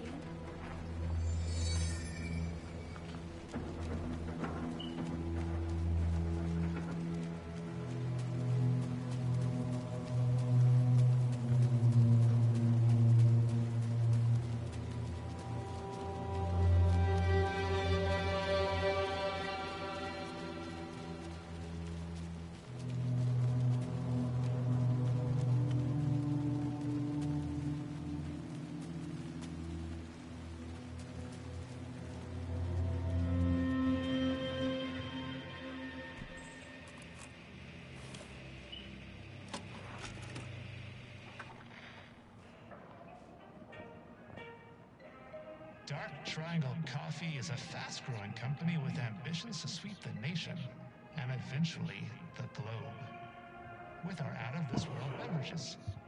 Drawn by our coffee's distinctive flavor and our unique beans, people are rushing to join the Dark Triangle movement. The company's mission statement is simple: to drink the truth There. is to become That's what we need. one. Password is Our financial and truth. spiritual growth Now has we been can. accelerating at speeds previously unknown what to is it? humanity.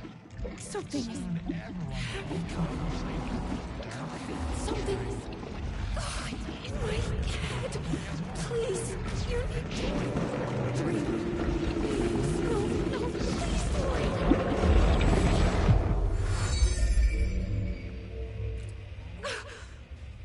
You stopped it. That was awful. Like a voice screaming in my head. But we got what we needed. The 4th word of the mission statement. Truth. Let's get back to that warehouse. That video was doing something to me. If you hadn't been there, what would have happened? What is this agency trying to do here? Control people? But why? What's their plan? What if my brother has already been... No. I didn't come all this way to lose him now. Please recite the 4th word of Dark Triangle Coffee's mission statement, as seen in our orientation video.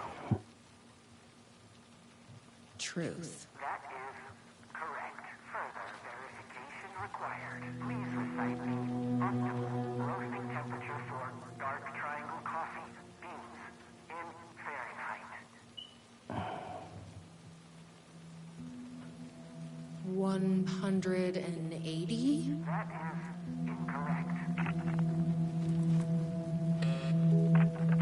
Please recite the optimal roasting temperature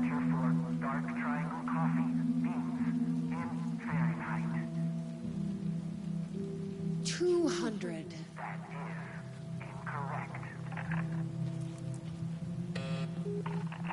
Please recite the optimal roasting temperature for dark triangle coffee beans in Fahrenheit. I'm not a fucking barista. That is incorrect. The optimal roasting temperature. You don't happen to know, do you? Didn't think so.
That intercom is asking for another password. I'll help if I can. And sorry about before. I just don't want anyone else getting hurt. But you watched the video, right? You must have a strong mind. Something like that. It's asking for the coffee's optimal roasting temperature. Any ideas? Sorry, I'm a tea guy. I did come across a sort of roasting bar nearby. The info you need might be there.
I've loitered in enough coffee shops to recognize a roasting machine.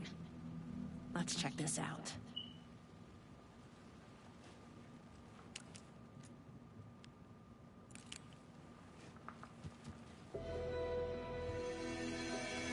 The temperature is more than the sum of our triangle. What does that mean?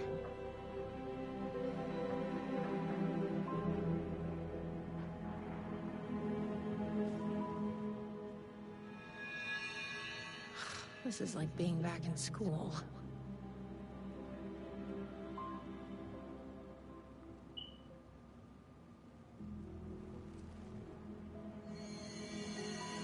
So the temperature is less than 500.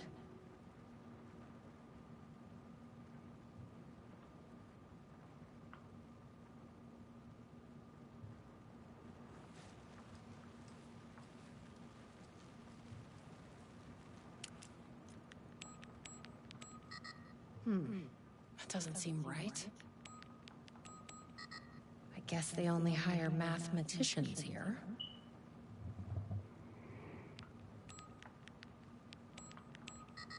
That doesn't seem right. I guess they only hire mathematicians here. God, I fucking suck at math. Hold on.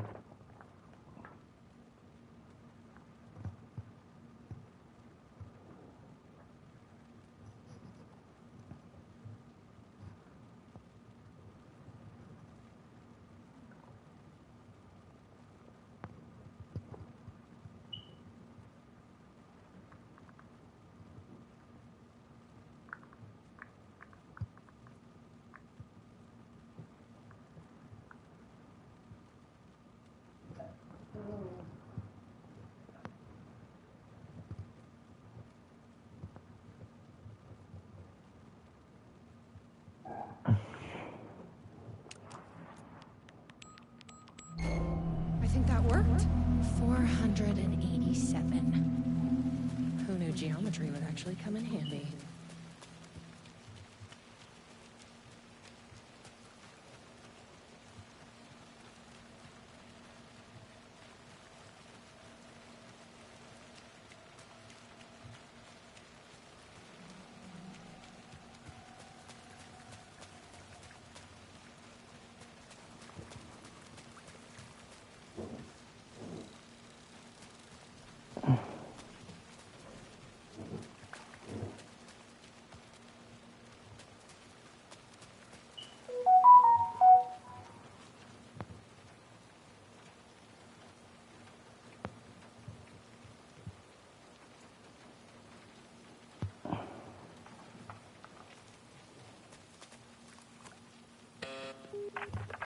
Please recite the optimal roasting temperature for dark triangle coffee beans in Fahrenheit.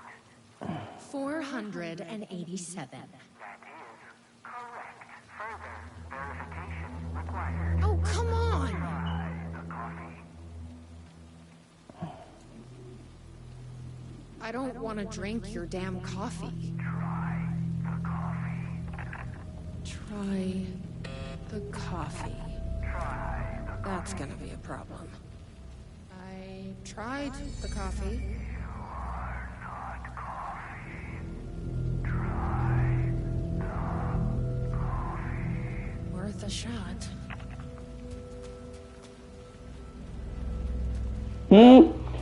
Try the coffee.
Here goes nothing.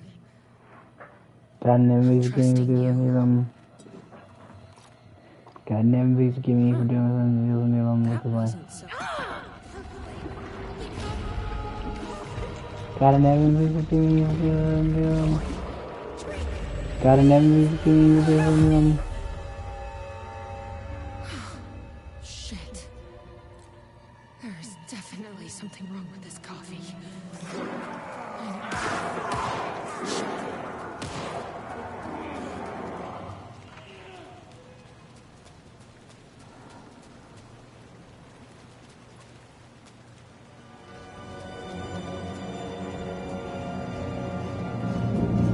You alright, Sheriff? I heard gunshots. Yeah, no, I'm fine. I was looking for you when one of those things God never used to give me for doing my asses. got a little bit of coffee in my mouth, but I spit it out.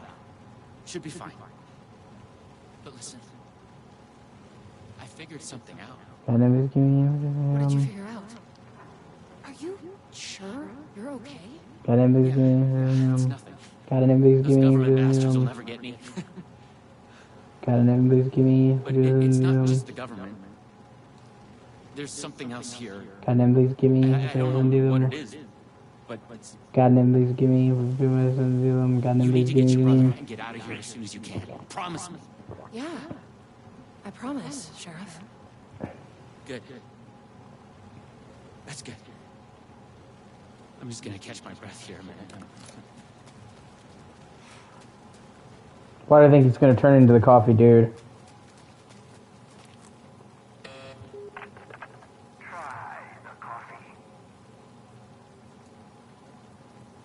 I tried the coffee.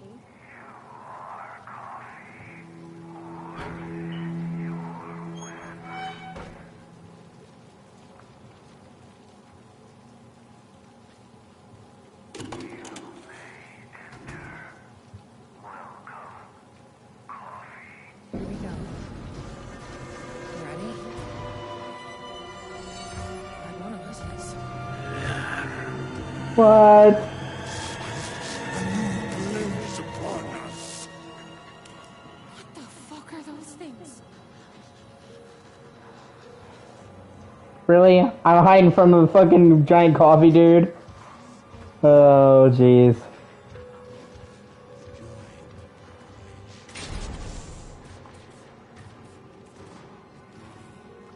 Locked.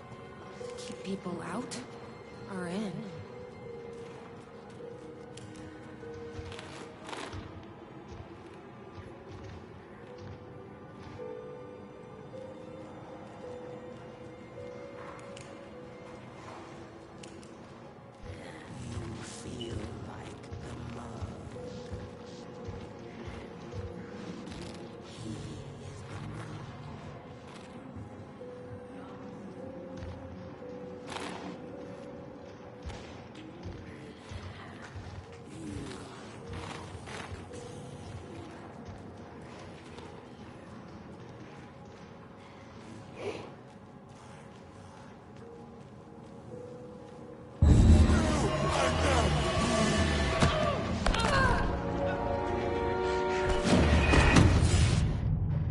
How's it going, Julian?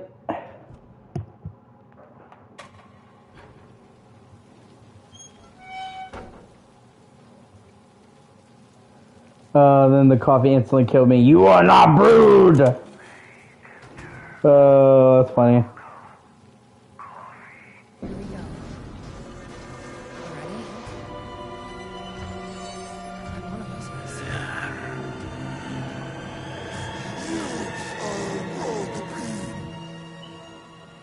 What the fuck are those things?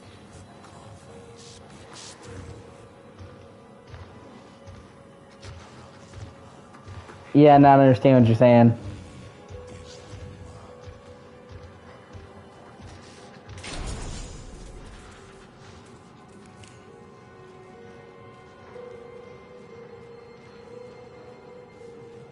A key. Probably worth holding on to.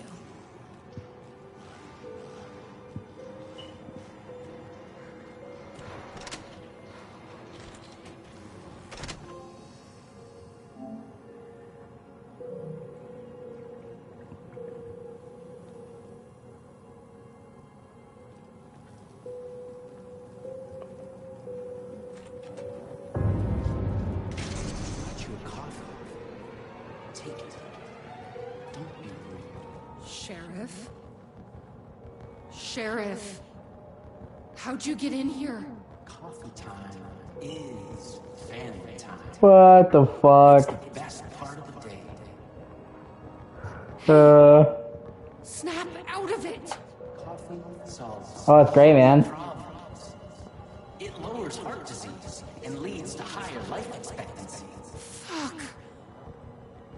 I'm so sorry, Sheriff. This is a nightmare.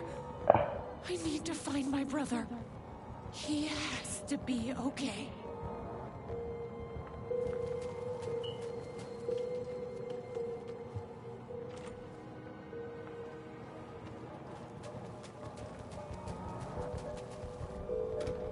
Coffee beans are actually the seeds of coffee.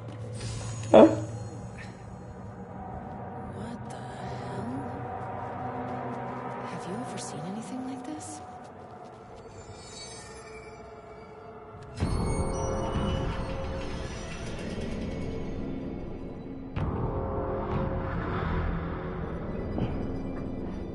It's the cup of coffee they got him, man!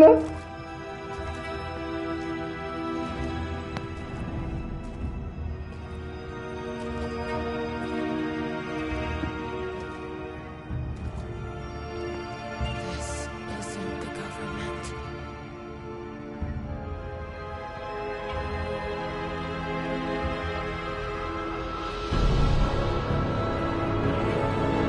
What? He's the coffee master? Sister, I would like to tell you about a dream. That's so weird. There's so much coffee!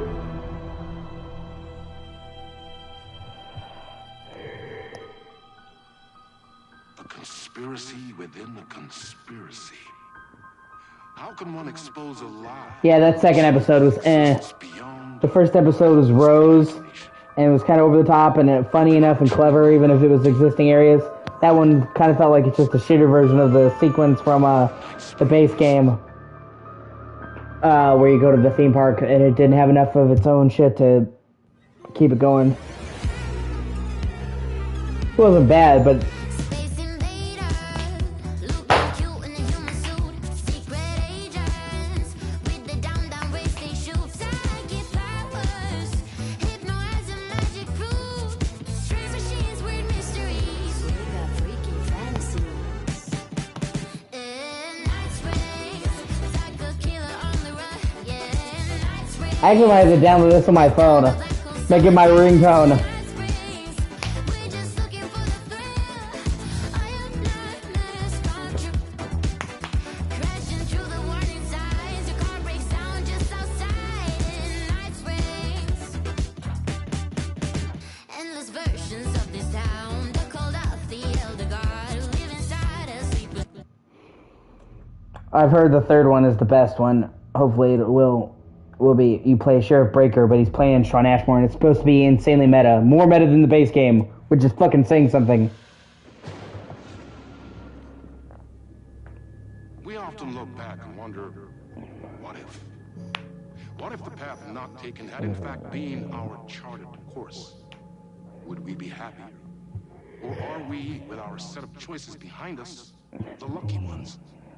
And what if nothing would be different?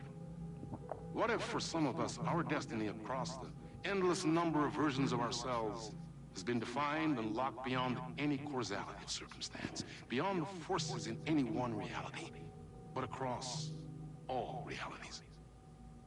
For one man, the magnetic pull of destiny is so great it breaks time and space. We join this lone operative, many versions of him, in fact, as he chases his nemesis, a dangerous being known Oh as the shit! Master of Many Worlds. This is actually about him chasing down Door. Okay. Across the many versions of a city that is always the same, yet always different. Night Springs! Night Springs.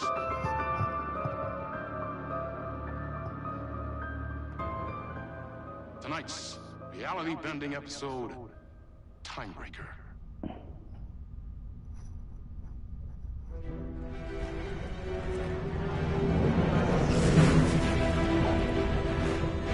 No matter how many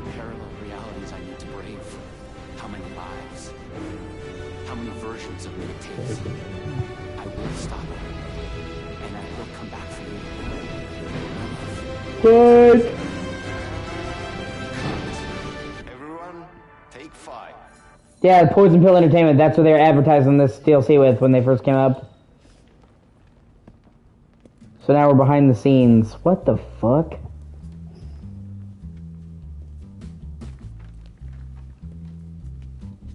Was that okay? I mean, I can do more. I can do less. Yes, yes, yes. Okay, so now it's just directly saying like being saying like. I'm really happy. Let's talk. I love your instinct on this, but we can still push this further. Immerse ourselves into this story. Believe in it. Make it crazier, wilder. Yeah, that sounds about right. Saying like.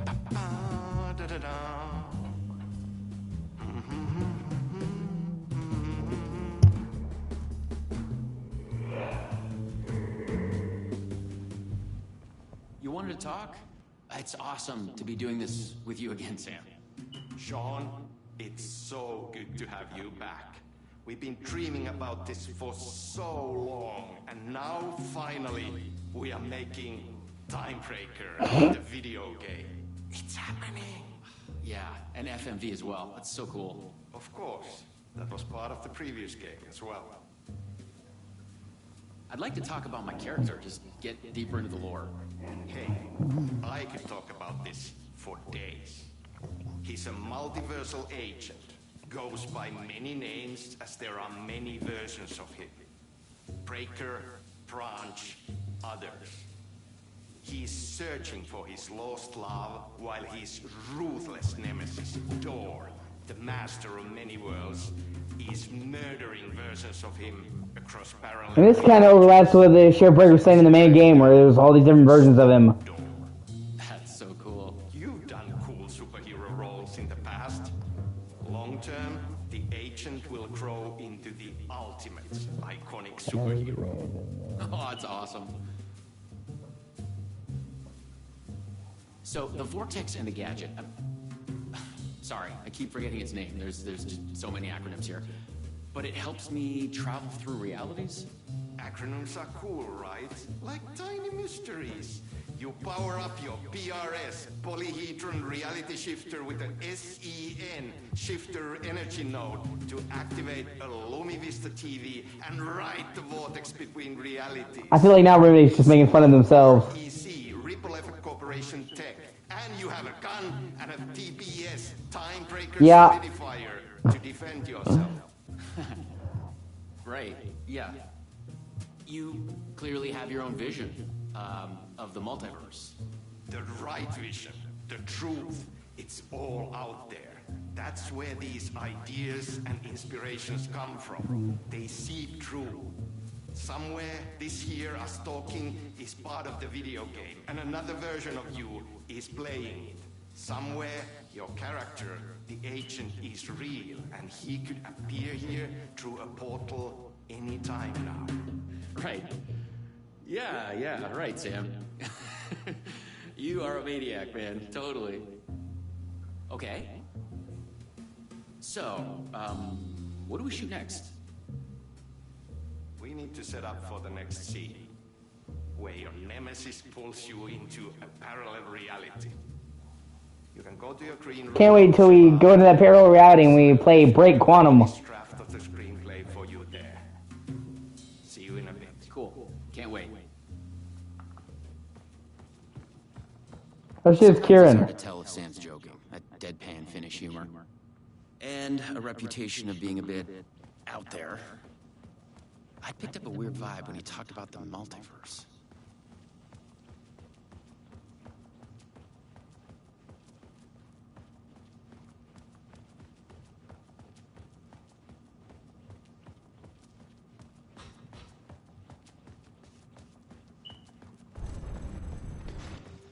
No, this is your end.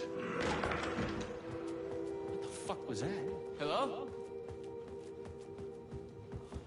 What the Oh fuck, it's him. I thought I'd gone mad.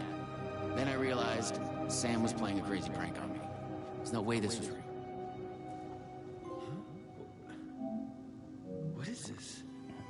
Timebreaker, written by Sam Lake.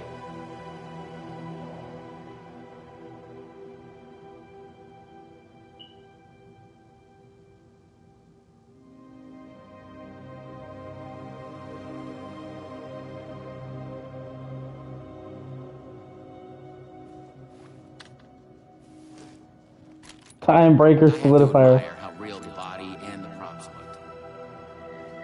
So we got another one of you, huh? Too late again. Excuse me? No, this is just, it's a prank. It's just a prank. Wait, are you? Shit. You're not Branch. Oh, no.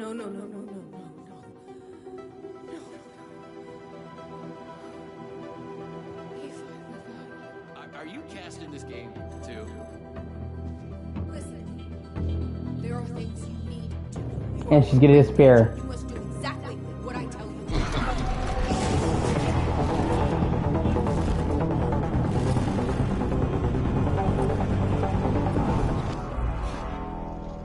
What the fuck? What Okay. the fuck? Okay, yeah, that actually is kind of... I blanked out and I was suddenly someplace else.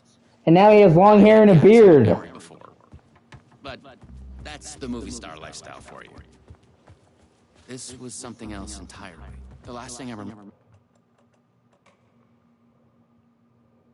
Hey, he's got a long-ass fucking hair and a beard. was the red-headed woman at the door. She looked familiar.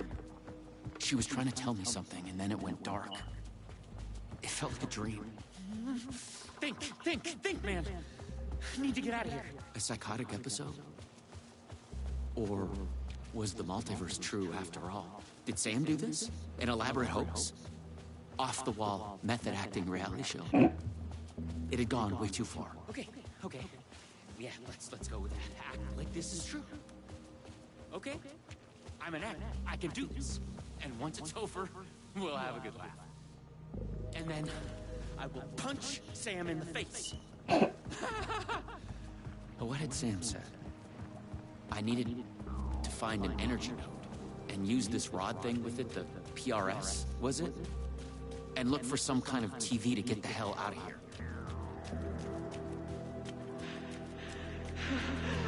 No. Door's coming. He knows who I am. What was that? He's coming.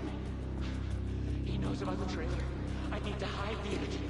I need to get it away from the trailer. Away from the TV. No. Oh my god. I wasn't certain this was a prank anymore. I heard a voice in my head.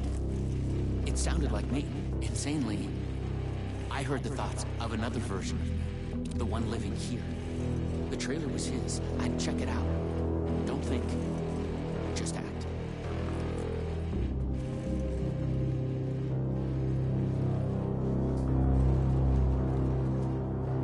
The handwriting was mine. Paranoid theories about the multiverse and Door. The master of many worlds.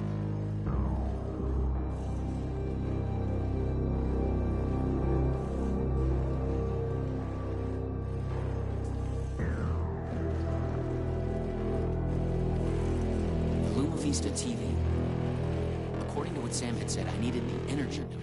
The other me had hidden it away from this trailer. The energy node was out there in the forest somewhere. I was wasting time. I had to go look for it.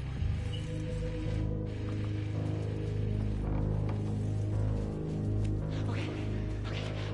It's safe. The creek's deep in the forest, all the way in the waterfall. It's safe. Now get the fuck away from here before Door zeroes in on me. I'll make it. I'm the chosen one out of all of the versions. Me. Yes. He's hidden the energy node at the creek in the forest. I have to find it.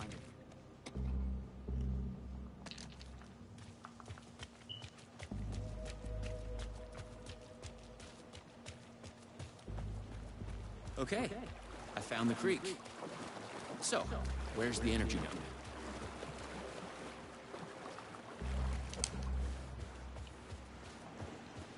Still safe feelings. Let's look at my friends on the VR. Let's look at my. We're gonna look at this. We're gonna do. We're gonna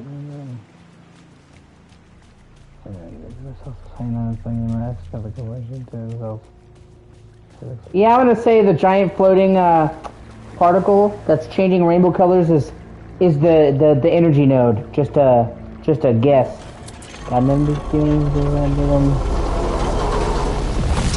The PRS was charged now. Okay. I had to get back to the trailer and the TV.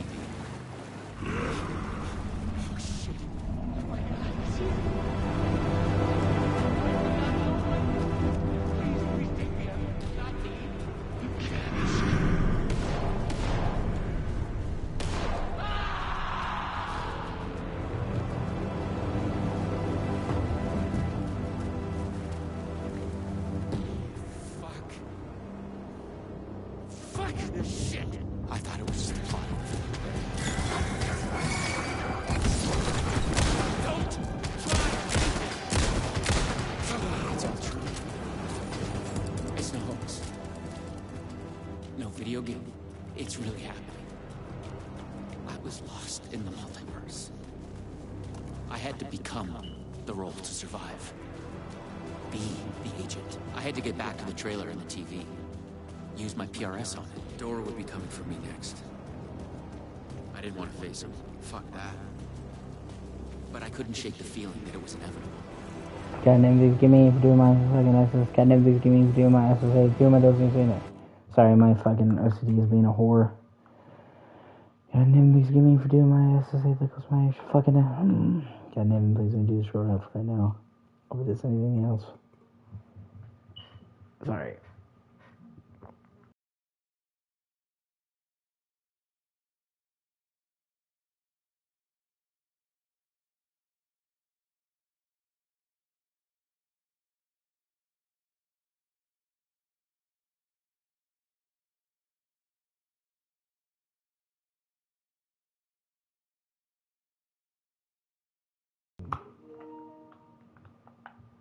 And then they give me for doing the deal and then.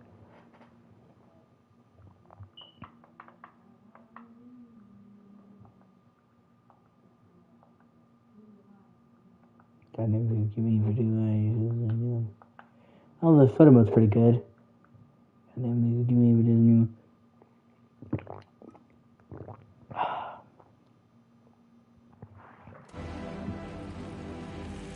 Use the PRS, the polyhedron reality shifter on the TV, to get out of here. I felt a strange pull from the vortex on the screen. I was afraid that wherever it would take me, I was going to run into this door person. But I couldn't stay here.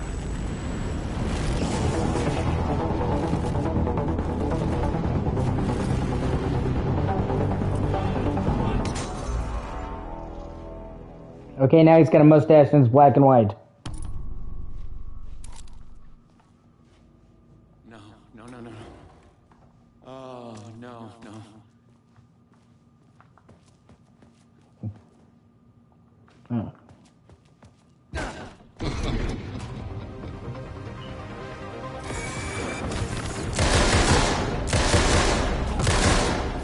I was in a different reality. But not better, worse. Maybe by thinking of Dor, I traveled closer to him, to where he was in control. Next time, I'd focus on something else. I had to find the right version of the lobby in the right time, when what I needed was there. More multiverse science babble. It gave me the creeps.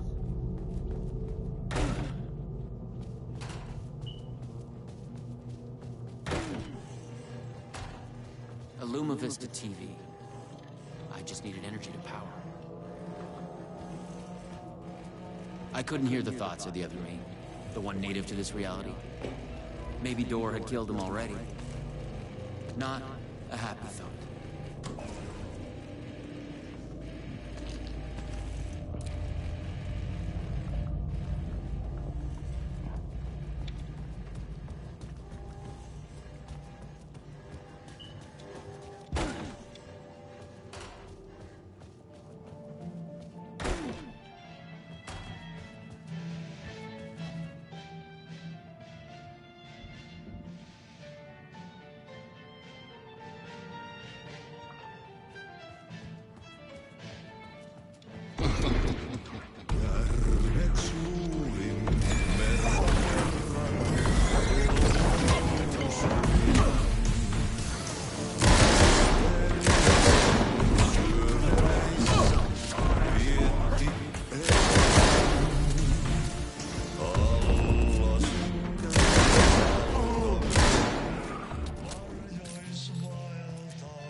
clocks showed the way.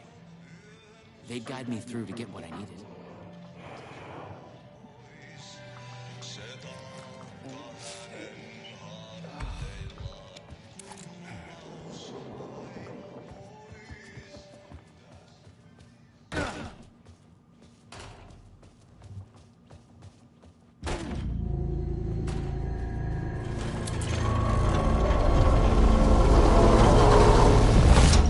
PRS was charged up. Now I find my way back to the TV. When I used the TV to travel between realities, I was thinking of Door. And the vortex brought me here, where the time breakers attacked me.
This time, a different attack. She knew.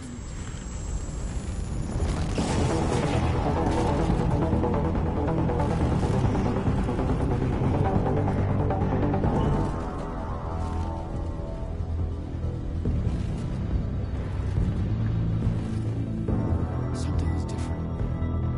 A strange feeling. Ha, comic book cutscenes.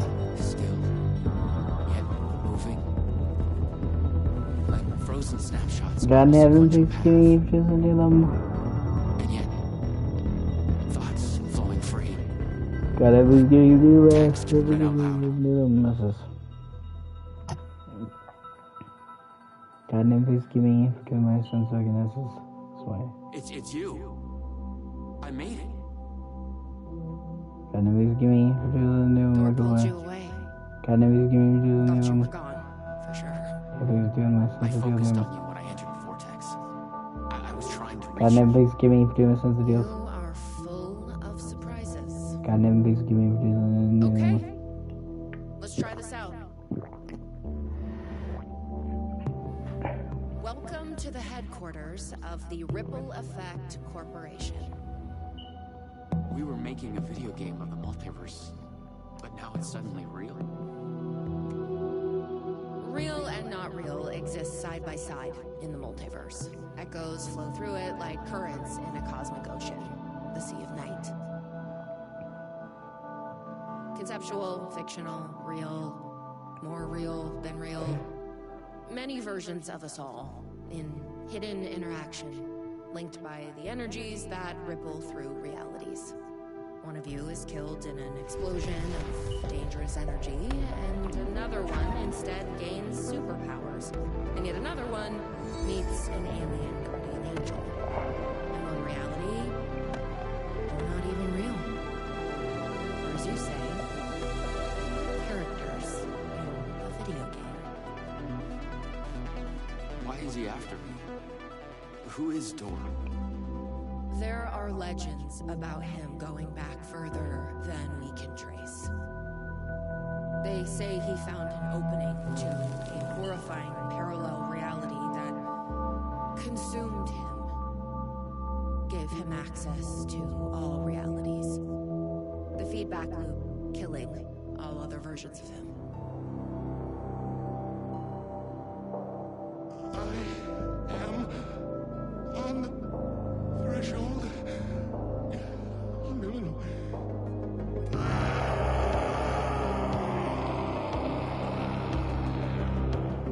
Door everywhere. We don't know why, but he sees the versions of you as a threat. He's killing them, bringing them back as time breakers. We thought he was after Branch. Now I'm thinking he's been after you. Your lives played apart. The master of many worlds. We came through the door. All right. What can I do? He must be stopped. He leaves dead realities in his wake, and he is only picking up speed. I'm just an actor. You can fool me. You travel through realities with greater accuracy than anyone I've ever seen. Beyond Door, even. You picked it up just like that. Finding the place that made him may be the key to killing him. That was our theory. But we could never find it. Maybe you can.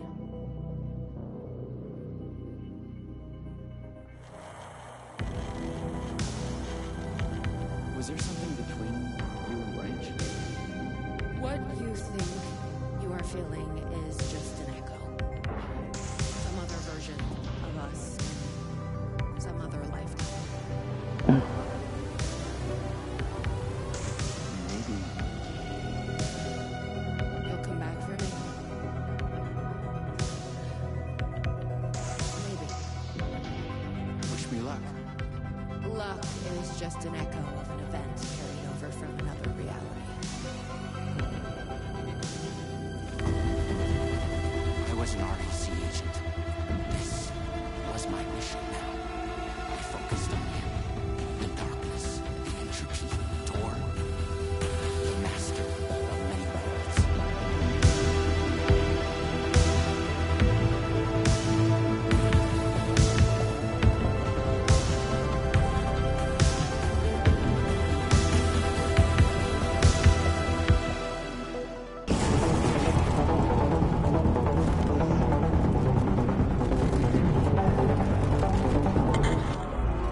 What the fuck?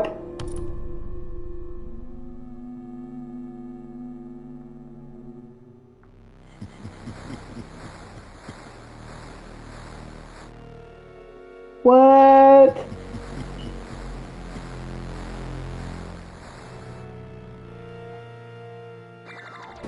What?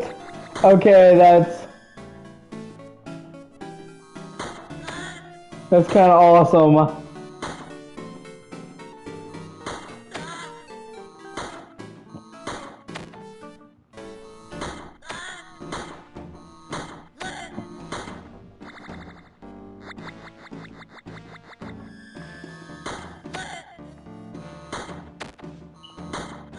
That's so, like, so fucking trippy and unexpected, man.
ocean in. Everything sucked dry of color and energy. I had to find Door, or the means to travel on. You should not be here. You made a mistake. Go to hell.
You have gone astray.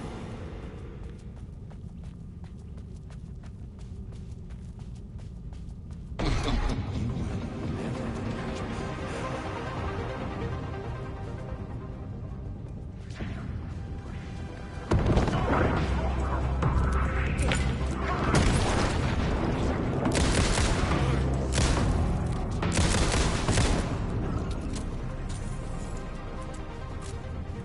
I was close. I knew I was close now. Gotta go right in them.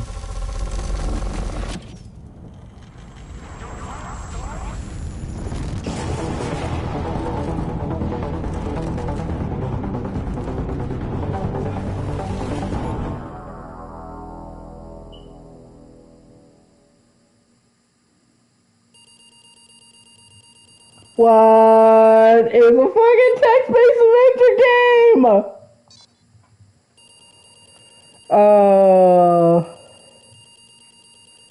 That's awesome.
God damn, please give me just need them. God damn, please give me just need them.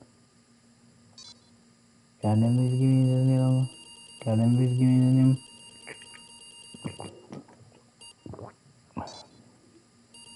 Goddamn, please give me the name.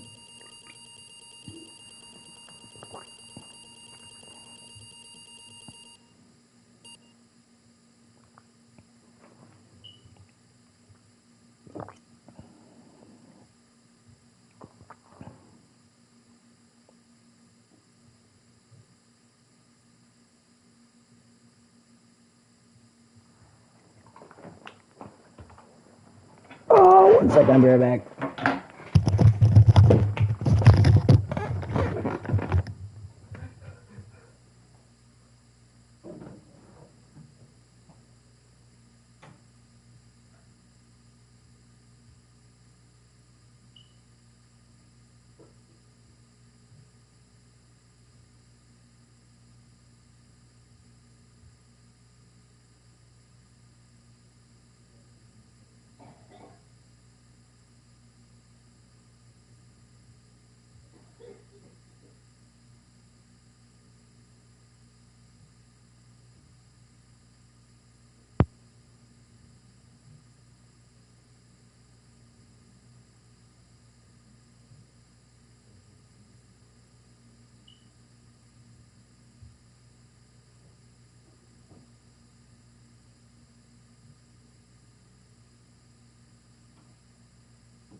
We have witnessed a case of mistaken identity.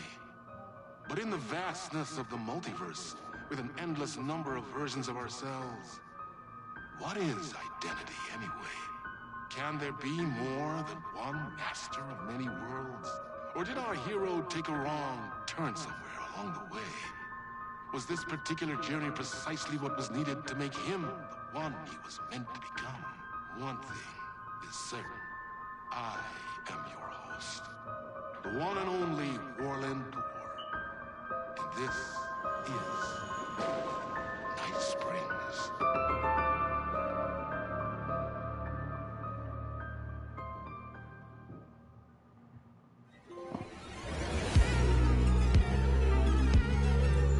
Space invader, looking cute in a human suit. Secret agents with the down race they shoot. Yeah, see, it only took me 2.5 hours to get through all parts, and that was a lot of time dicking off and talking. So yeah, it's pretty short.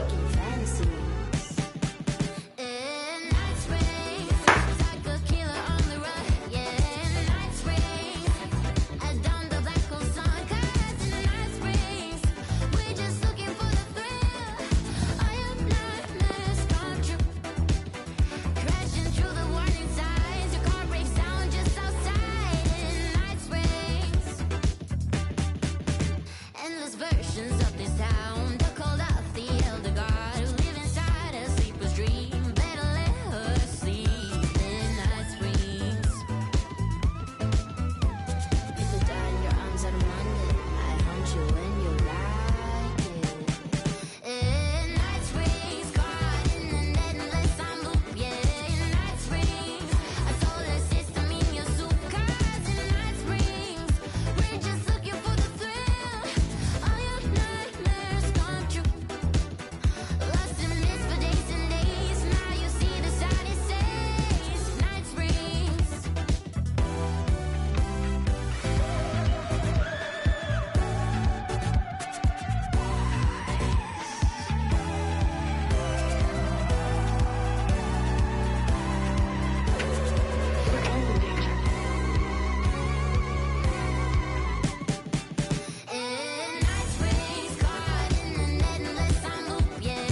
realized I was further away than ever before.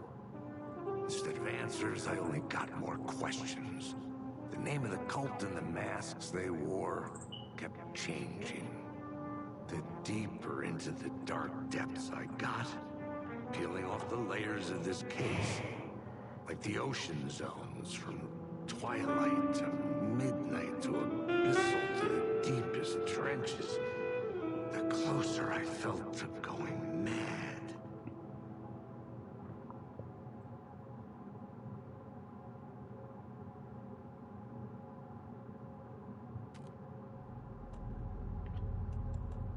I'll be back. I'm gonna take a short break.